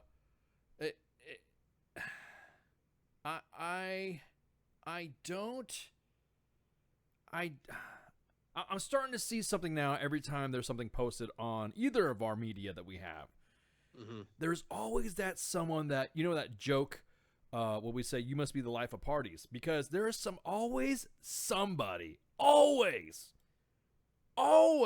has to say something about something, like, say for instance, we're posting something about a giveaway, or we have a family that's in need, and then you go through the comments and there's always going to be that dickhead that likes to just sharpshoot and totally try to remove the message. Now, when I first started working on the main page, I wanted to unleash and dox and find everybody who posted it. I know who you are, but because it was so ridiculous, that you nobody can even just look at a comment or look at something that we're doing. Like, look, I'm gonna tell you right now, we are and I don't give a crap what anybody says. We are a sucker for babies. I'm sorry. Anything that's for babies, anything that has to do with a baby in need, because we all have families as well. We take the right. I don't know. We take the. I don't know. Just for some reason, it's just an automatic. If it's an infant, if it's the infant of a Joe or something like that, or anybody, no, it doesn't matter what the rank. And we see something where a child needs something that TRICARE will not provide, that TRICARE is not going to do this, that TRICARE is not going to do that. And that is really the only time I think we are usually on an automatic. We have files that go back. I mean, we have emails that go back. So when you're pinging the inbox for assistance, and you've already have had a history of assistance, then I think you need I think you need help in what you're doing from the help that you're getting, if that makes any sense. If you're not learning from the help that you're receiving as to get you on your feet, and then something's happening or something like that, then and we can't help you. But we're a sucker for babies. Sorry, if a baby needs a helmet, we're going to do that. We're going to provide the little one. Because the spawn of the WTF Nation is our family too. They're our spawn too. I will say that seeing some of the stuff that comes into the inbox has me doubt humanity on some nights, that I just want to fucking step away, man. Oh, dude, no doubt. I look at some of the stuff that comes into and this is happening to our soul. And this is where you're talking about the back engagements, the engagements that nobody doesn't see. It is not a lot of stuff that we put on blast. However, there are some things that we highlight to commands, not to be Blue Falcons.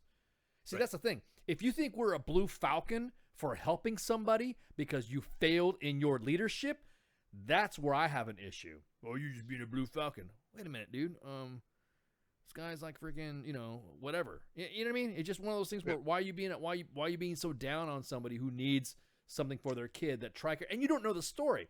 Well, the last time WTF US Army, you posted a story that was, yeah, well, you know what? The PAO he got handled. He got fired. Well, so that's how we deal. That's how we deal with it. If people are accountable when we do stuff in this thing. Yes. So if there's a story that's messed up or something like that, we will hold that individual accountable. Yep. We will either, or also, even the things that go into the video shop, when the video gets because the video shop, they take about 150 to 50, between 100 and 150 videos a day come into the video inbox. Oh my God. And there are videos in there that we would just assume not post, but refer to the command to say, you need to fix this. It's so much sizzle that that it's one of those things to where we don't want to hold the page up because it could be affecting someone's life, if that makes any sense. And so that should make total sense to everybody. So my take on that is, everybody wants immediate action. Well, it takes time for us to vet shit. Okay. And a few weeks back, I feel I don't want to say victimized because that's not the right word. But I feel we rushed something rather than vetting fully, right? Yeah. Because how I felt the way it was. And you know what? I got fucking pissed off. And I felt like shit once some more information came to light on the backside of everything. Yeah, well, and that's why we have our team. I think we are so emotional helping emotional people out. We get emotional. We're like, oh my god. So real quick on the main page review, we want to talk about something that we got pinned on the post, and it's got the ornate gold star on there for a reason. And this is about a program that we have going on that we're trying to get some traction on. We're gonna try to get them on our show, on any of our shows, to talk about it. And it is an organization called Fallen Patriots, and they operate with the sole purpose of helping children of fallen service members by providing financial aid and helping them through college and even paying off student loans. Now, the eligibility for this is not strict as everyone thinks it would be. This is a broad, and they include active duty casualties in combat, training deaths, even suicides related to PTSD. So it is more, I would say it's a more general and broad to assist those children, because a lot of, like I was saying before about the humanity level, there are just some situations that are so fucked up. I go to my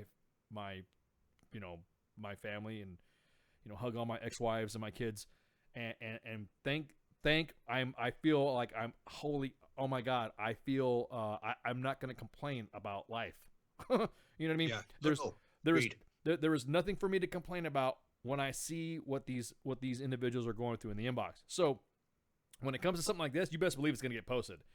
Doing a GoFundMe account for your fucking uniforms is not going to get posted. Or get the attitude because we're going to do it. So part of the stuff that we were talking about, and there's a whole point to this, is that we want to get. That's what our whole idea. I mean, that's the main motto of our have. For he today that sheds his blood with me shall be my brother. That is. If you notice, that thing has never come down since U.S. Army WTF Moments has been up. So we want to make sure that we are providing you, the WTF Nation, with resources, entertainment, just to make you laugh, help veterans and their families out. Well, part of that is the family part. So again, check out that link on there. It's pinned to the top of the main page. See what you got. We're gonna try to get them to come on there, and if they come out, then we'll be more than happy. It doesn't matter what schedule, what show they come on. It'll be awesome. Right. It'll be awesome to come on it and they can give it, because I know it's a lot better to articulate it, hearing it, as opposed to reading it and then having questions that would come up later. You know what I mean? So, but anyways, so that's just one.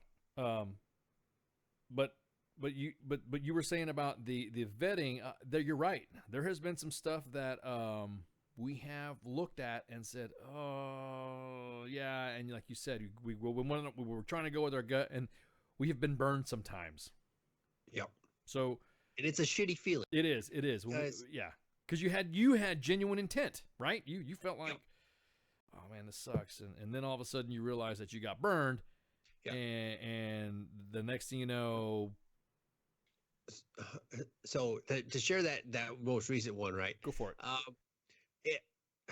So I took time away from work. All right, I actually took a much longer lunch to try and deal with this situation, to help, right? Because that's what we do here at the both at the station and on the main page. It's what we do. So I was vested in this. I listened and I heard and all this other garbage, and all we want to do is help. Like you said, we become emotionally involved and we become vested in this, right? I was enjoying a dinner when I got a follow-up message about that situation. And I can tell you, I was fucking so pissed, I kicked my bike. Whoa. I think you need to talk to somebody, because you don't do man on bike crime. That you don't do that. That's why'd you kick the bike, man? because I was pissed. That's borderline like domestic violence when you kick a I bike. know. And I apologized to her later. Okay, good. She We're talking about a understood. motorcycle, guys. Don't freak out. We're talking about a motorcycle. But yeah, so man, I was angry and I was livid, and that's when I kicked out the message saying pull that shit down, because I was so angry to get that information on the backside on that situation. And I did. I felt like shit. I truly did. Because I felt like I got suckered. You know, that's the only way to describe it is I got suckered. And there's no recourse for that feeling. There's I know. No, there isn't. It's almost like, well, it's like you got like you got fucking bamboozled or some shit. You know what I mean? You just yeah, I hear you, man. No, I know. I know. It just but we just drive on next.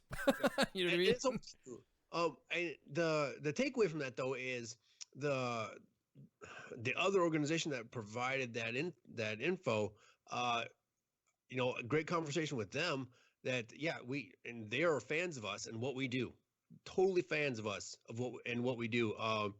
And the individual said individual basically said, yeah, we have to look out for each other that do these kinds of things to help individuals to make sure that everybody's on the up and up, so things like this don't happen.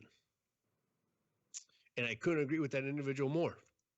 Yeah. Because it was really awesome of them to reach out to us to say, hey, look, this is what's going on. So hats off to that organization. Yeah. I don't, like I said, we're human as well. And I'm not going to sit there and try to, I'm not going to, I now, and not to sound callous, but it's almost like I arrive on the scene like a Leo. I come in and assess the situation and see what's going on, and then move on through our battle drills, and then next. Yep. You have to be that way. I mean, some days you got to know. Because there's some days where, like I said, I have to. Man, I read some of what's happening, and I look at it, and then I look at my kids and look at the situations that I just read, or like I said, or whatever. Man, nope. I'm not complaining about my. I'm going through work right now. This shit sucks. I'm doing some shit and blah blah blah blah. Nope, I'm not gonna complain anymore. No, never. There's no need to complain. Yeah, I'm done. Check out. Yeah, exactly. 1 star would recommend. Yeah, exactly. Yeah. I'm not. I mean, not just, and it's not to the point where it's not one of those things to where I'm not appreciating what's in the inbox or what's coming out. I don't take seriously. However, there's a lot of adulting that needs to happen on the other end. There's usually going back and forth. There's usually a lot of counsel before there's a decision made, because what we don't want to do is we don't want to go, like you said, half cocked and just go for it, and then we get gypped. Again, our inbox goes deep. It goes long. I have seen people come up and say, "Hey, how you doing? Thanks for helping me out." And wow, the last time we spoke to them was 2007, or 2010 or something like that, 2011. Yeah. Then you're like, "Oh, hey, how you doing? Hey, man, thanks for helping me out." And then that's it. And then we don't hear from them anymore, or they'll send us like a wedding pic or something like that. Right. So yes, our inbox goes deep. So if we have the habitual offenders that come in, and and we're like, oh, we literally will copy and paste back what they have sent us before. It's almost like they scripted this shit again. It's like we're not a freaking bank. You know what I mean? Yeah. So, and and it goes back to everything, and I've talked about it on this, Starter Times many times before, and I talked to about on Tied Up Tuesdays. Hand up, not a handout. Okay. The big thing for me personally, do you have a plan after we give you the hand up? Right? What's your plan? How are you going to execute? Yeah, it's like when you bust your ass and you fall. That's what it means. That's what we're talking about. We're talking about you busting your ass, you're falling, and then you're dusting yourself off, and then we're helping you get to stand up. That's what we're doing. We're not finishing the road march with you. We're not doing the road march for you, with you on our back. You do the fucking road march. Yeah, exactly. You're still doing the fight. You're still exactly. Yeah, you're still doing the road march. We just pulled you up on your feet so you can continue the march. That's where we're at. That's how our angle is. That's where we're trying to go. All of our stuff's by donations. WTF? I'm shocked at all this money everyone thinks we're getting. All negative bonuses that we got. Negative. I love the negative bonus. Oh, you gotta love the negative bonus, man. Every time we have a hot story, that's $250 negative that we're getting. A story that's hot. The hotter it gets, we get more negative dollars. So, yeah, WTF Nation Radio, U.S. Army WTF Moments is all run by donation. Ain't nobody making money. Ain't nobody making money. None. $0. $0. $0. The investment is done. Actually, the investment's done through the staff and through you guys. So, I mean, we kick in. But anyways, so real quick, I just want to continue the main page review. We have, if you guys know that we have you guys remember the Era C-130 that crashed in Savannah. We have First Lieutenant David Albandos.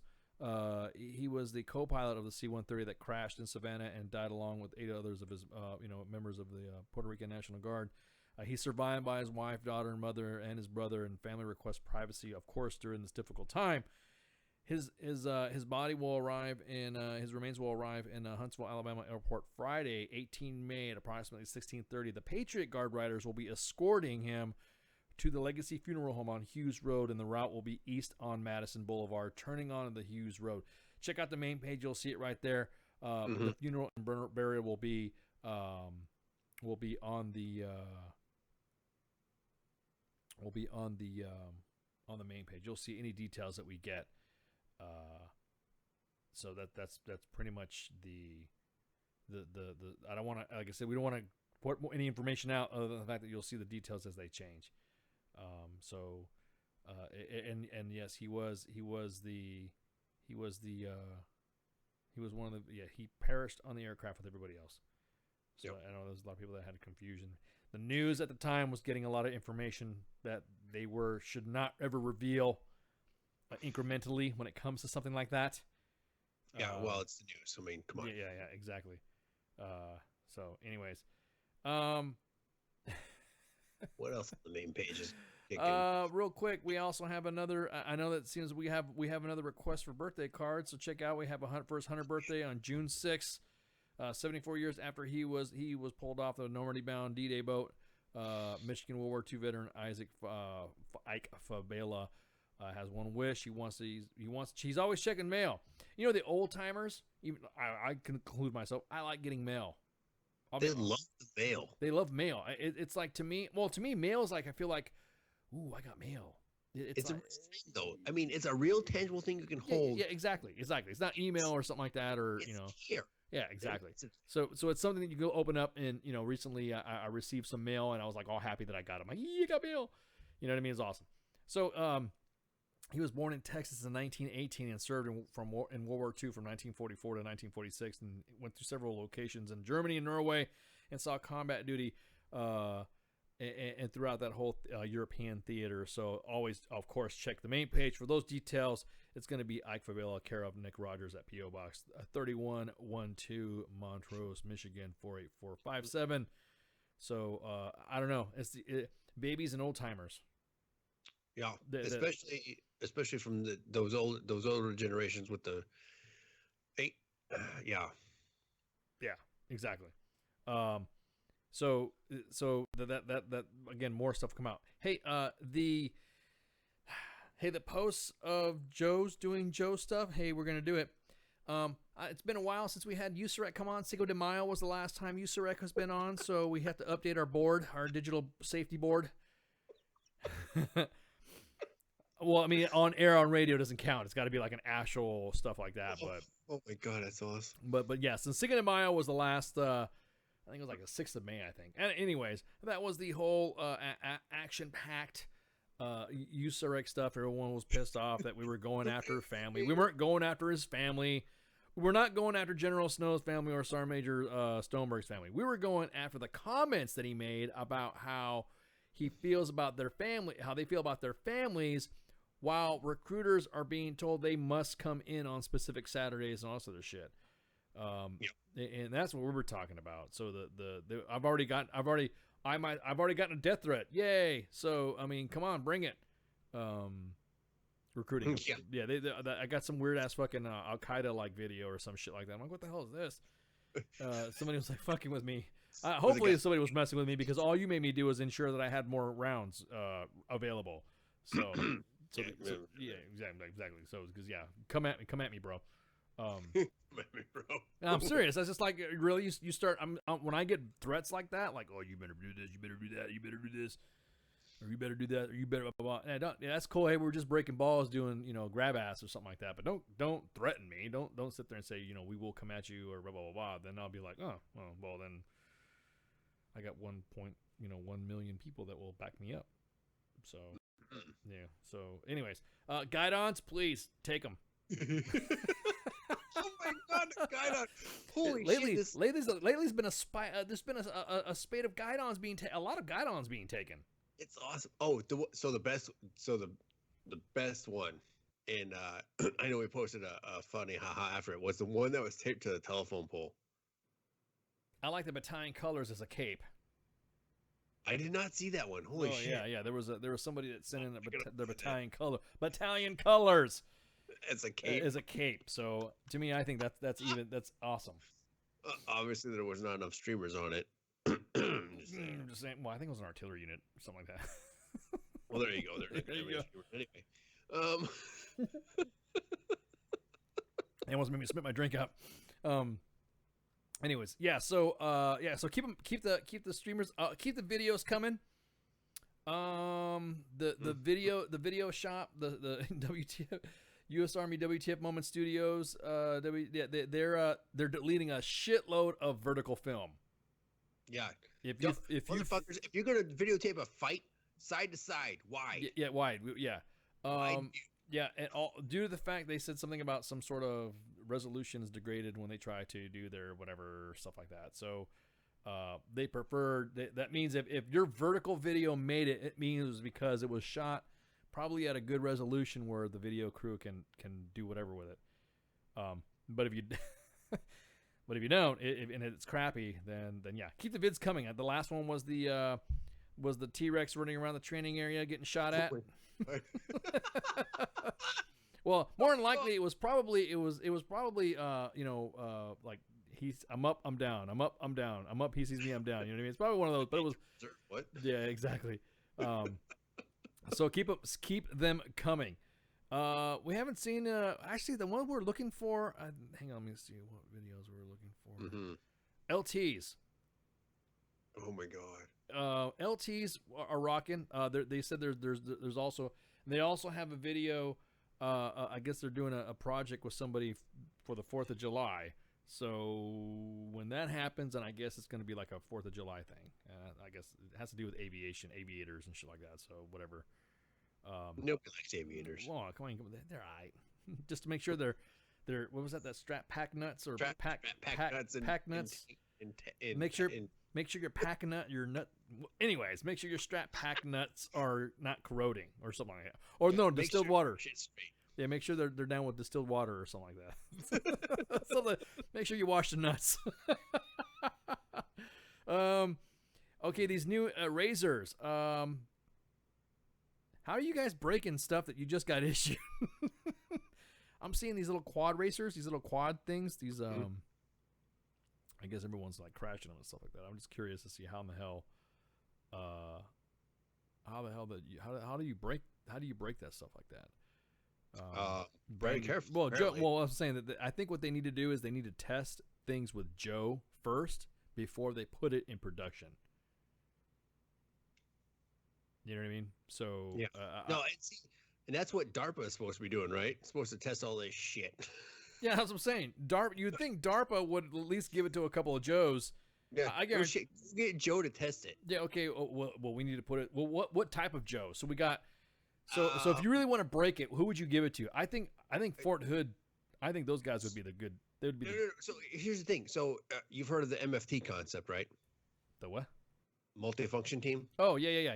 Okay, same concept, right? You take MOSs that are constantly known to break shit. Nobody can be higher than a PFC on this team. Give it to a team of like, I don't know, fucking 8. Let's call it 8, and you send them out to a range to see if they can break it. I was gonna say, yeah, exactly that. I just whatever MOS, yeah, or we just like I said, here, take this, leave it in Motor Pool Road in fucking Fort Hood and see what happens. Well, God, it could get stolen at that. Well, I Well, guess. no. I mean, it would be it would be supervised. It would be like, okay, come here, you. We need you to go and go run around because yeah, you're right. Because you're right. If you just leave it out there, it'll be on Rancier. it'll be all lifted and shit and or lowered. Yeah. It'll Jump over 3-4 headquarters. Yeah, exactly. Yeah, so they should give it to Joe before, because you look at this thing and like, oh man, this looks pretty badass, and then you look at the tire and like, how did Joe break it? But then you realize they didn't go through the proper Joe testing, the Joe testing facilities to. I mean, I was like, God, dude. Oh my God. And anyways. Oh man, the Joe testing range. Yeah, the Joe testing That's facility. what it needs to be called. That's weird. Call for assistance. We appreciate you guys doing the call for assistance. But send pics. Send the after pics. Yeah, guys. because we sent the last time we had was the old timer that we cleared out the in Leesville. I think it was like Fort Polk or something like that. And the guy was sleeping. The old man was sleeping in his car, and because he just didn't have the strength, or was not physically able to, was not healthy enough to be able to move some of the stuff out by himself. So we sent the call out, the nation mobilized, and not only did they get the old timer's property removed of a lot of junk and everything, but they also did some repairs to his house. They repaired his door, they fixed some of his ACs. So hey, that's what it's all about for us. Right, and it's amazing. I mean, we could put one out, less than 24 hours out, and the nation's going to respond, which is amazing. But like you said, nation, send us the follow-up photos. A group of you guys with the individual you helped, a follow-up of what it looks like after the fact, because that's that feel good that we want to help promote. That not only is the active duty and veteran community helping, but man, you guys, it's the feel good. Everybody wants to feel good. So send us those after reports and photos, right? Do an AAR for us. And we'll get that out there to let the nation know, hey, this was an awesome success.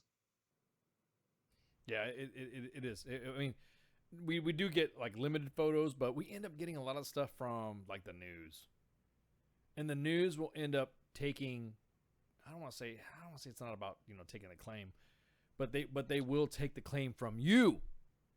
Mm-hmm. It's not us that we're worried about. They're taking we want everybody to highlight the actions that you've been doing, we don't care about the glory and stuff like that. We want that you are the glory. So so we want the nation. We want everybody to see that it was you guys that did it, not some some stupid news company news station will say, well, I was highlighting on social media and then that stops. There's very few people that literally will cite us when it comes to some information. And again, anything that you get, please. Send us the after pics, because it shows that that you, the WTF Nation, you are our credentials. I don't want to sound all ready to fight tonight and stuff. So, no, it shows us taking care of our own. Yeah, exactly. And that's what we do best. Is we take care of our own. Real quick, there is some breaking news. I guess now North Korea's, I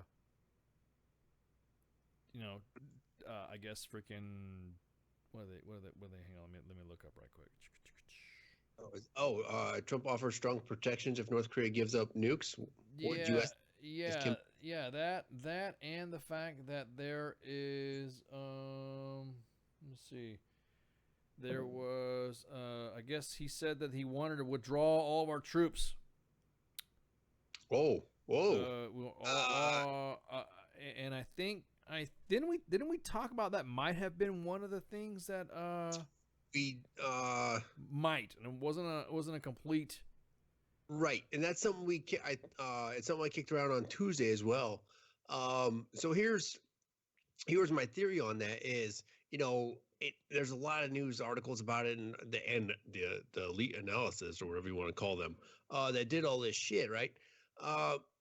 Why not go prior to this meeting? Why not lift a couple of sanctions as a olive branch, or as a good faith estimate of what's going to happen in this meeting? Okay, and then you throw, as a, I don't know, as an incentive, I guess, that you throw out, you get you get the Mattis in there involved, right? You throw out a phased drawdown of some sort if the meeting goes well, right? No, You say, hey, that's my point. That you would the already he has done.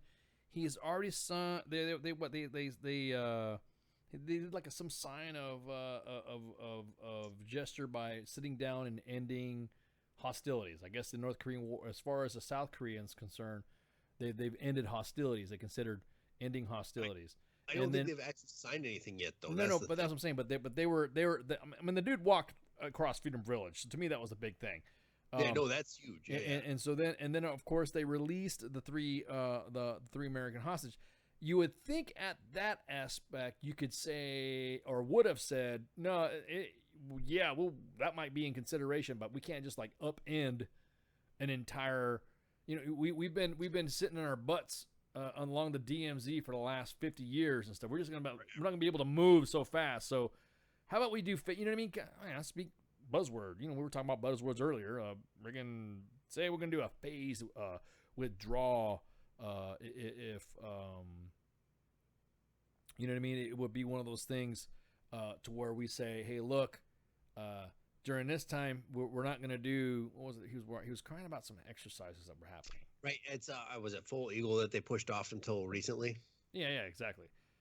Yeah. So he's talking about he can't freaking he wants to do this negotiation, and he feels that he's being backed into a corner, and it's not going to be one in negotiation to have us not right have us nukes.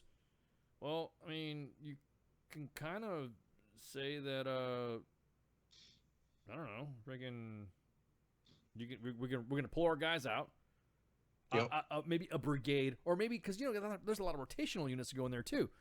Right. What was wrong with stopping an exercise? So here's my thing is like, okay, so you got to entice it, right? I got it. Okay.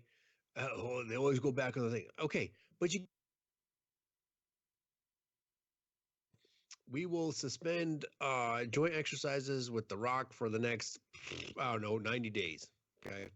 Because let's face it, they're going to look at the calendar like, oh yeah, we can easily accomplish this mission, right? We can easily say, yeah, we're not going to do any exercises for the next 9 days because there ain't shit planned for 90 days.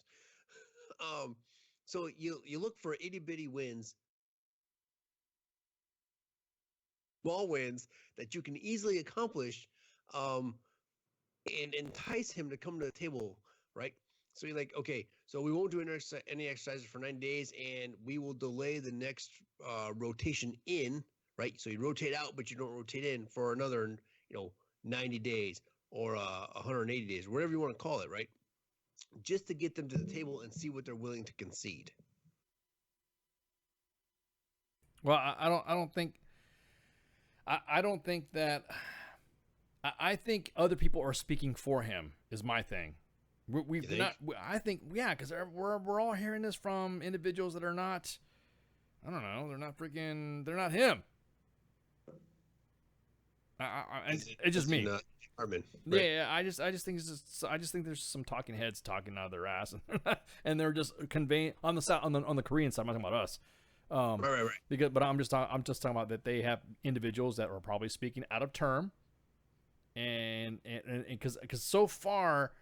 For him to go, he has gone so far to literally do things representing himself. At this point, why would he do it by proxy now? You know what I mean?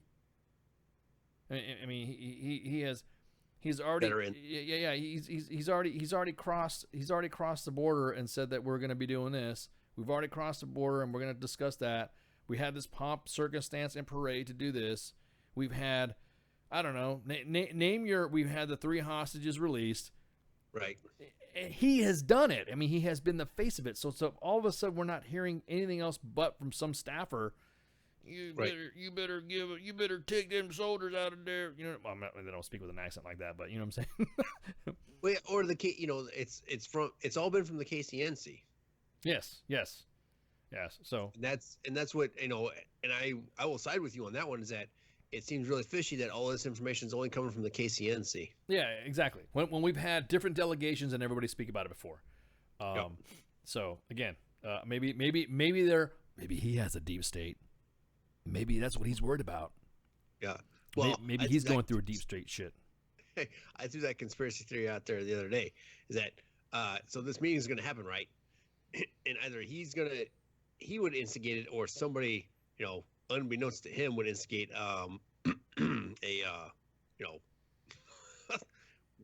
taking two out with a single blow. Yeah. Yeah. I get you. Which is good that it's not happening at the DMZ. This meeting, that it's going to happen in Singapore, right? Well away from the peninsula. Yes. No, it's smart. It's smart. And I truly think had it happened in the Blue House, I think something would have happened. I truly believe that if this meeting happened at the Blue House on the DMZ, something would have happened. Yeah, I think so too. I think something would have been some it'd have been some mad drama. It would have been bad for a lot of people. It would have been bad for, I don't know, 60 clicks inside of both groups. Exactly. For several million people, I guess you would say it would be pretty bad. It'd be a bad idea. It'd be quick. Yes, it would be. Yeah. What's the range of 155? Yeah. Hi Mars, son. Hi Mars. So real quick to talk about All American Week. Sicily Drop Zone is near firing points. So like literally when they drop on Sicily Drop Zone, the southern part of the drop zone is actually an artillery firing point. So people will be so people you actually see rounds getting fired. I mean you will see the rain of steel come down. It is, like I said, I can't talk enough about it because it's just a badass event. You just can't believe that. Wow, this is like wow. At that point, it doesn't matter if you were leg or not, or if you were non-airborne personnel, or you were air assault, or you were airborne, or you didn't have any wings. You would just be in awe how much force we can bring to bear to anything. So, dude, firepower in general is fucking awesome. It is, dude. I love it. Oh, explosions! Oh God, man, it's crazy. Well, hey, we got to do. You want to do house cleaning? Hold on. You got it up? No, man, I could do it, but it'd be. Let me pull it up. Jeez, Right, Nation, as you know, we have a show almost every night of the week except for Wednesdays. We'll start with tonight, which is Sergeant's Time, which is myself tonight, and Ice. He's usually home with somebody from the main page as well. On Fridays, we have Friday Night Freedom, and that's with my normal co-host from Tuesday nights. That's Minx and Pookie, and they're talking about all kinds of crazy things, so it'll be interesting to see what happens on Friday. And then Saturday is Saturday Night Savagery, and that's with Jay Reddy and Pookie. And the only way to describe that is you got to tune in. you just have to experience that show for yourselves. Oh yeah, you got to get wrapped in savagery. Everybody needs to get wrapped. You got to get wrapped up in that show. It's awesome.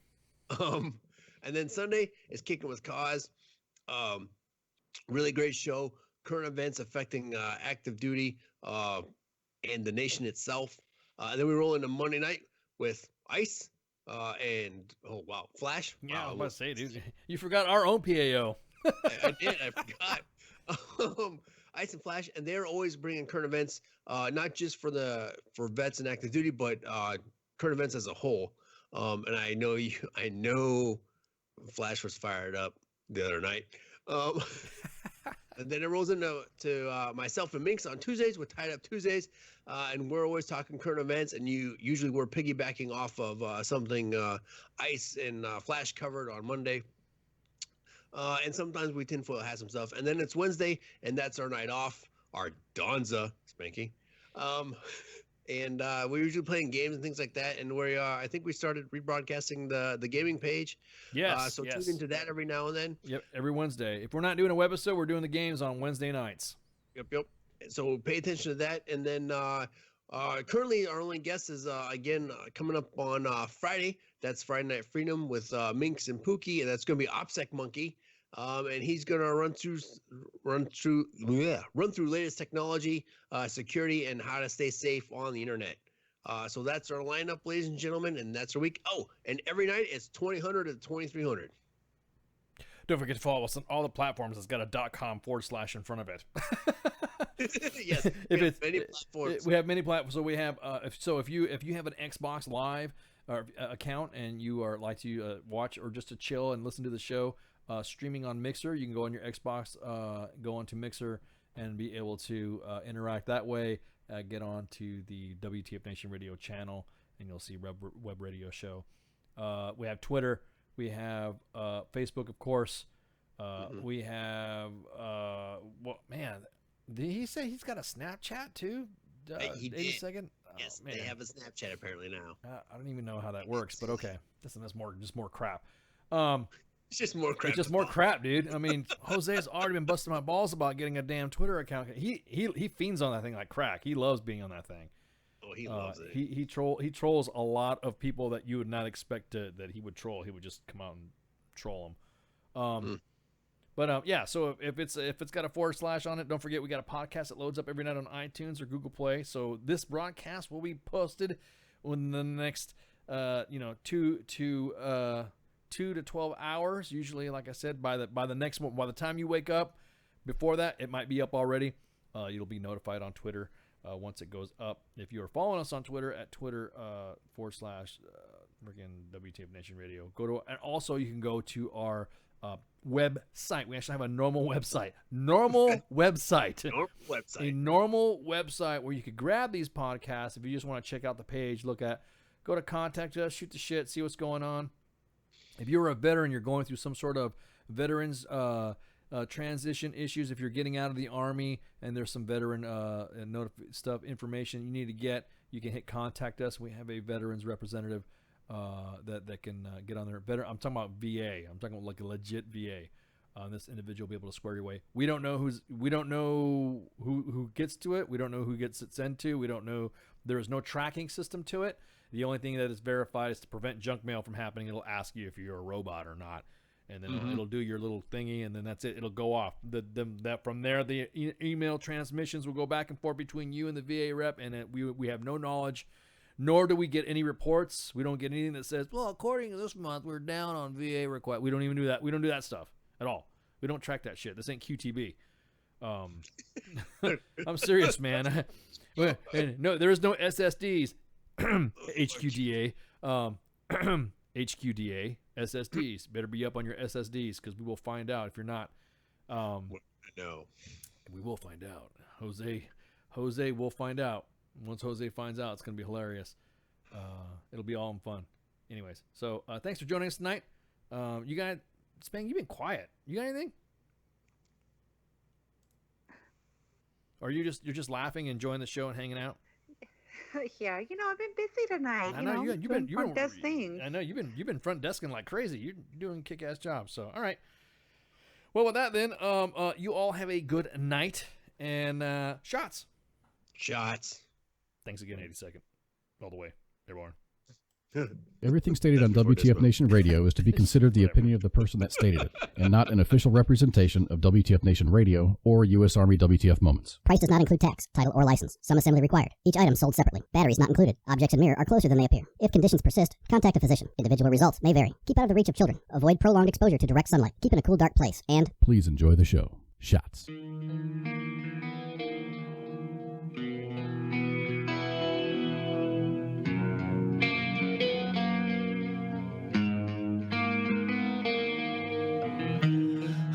For another taste, you stumble around the time you waste, and your table's overturned. Sooner or later, you crash, then you burn. I think I wanna die tomorrow. Are you gonna be with me? I think I wanna die tomorrow.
So will you come and breathe with me? Think I wanna live tomorrow. But I don't be with me. Think I wanna live tomorrow. Doesn't matter time. Out of my mind. I don't care what you do. I don't care what you need. I don't care about my heart. Just to stand and watch it bleed. I don't wish upon a star. 'Cause I don't care who you are. Doesn't matter time. And I'm out of my mind. You can't save me if I can't save me. And you won't follow if I keep falling in. And you won't listen to what I'm saying. 'Cause I'm so broke.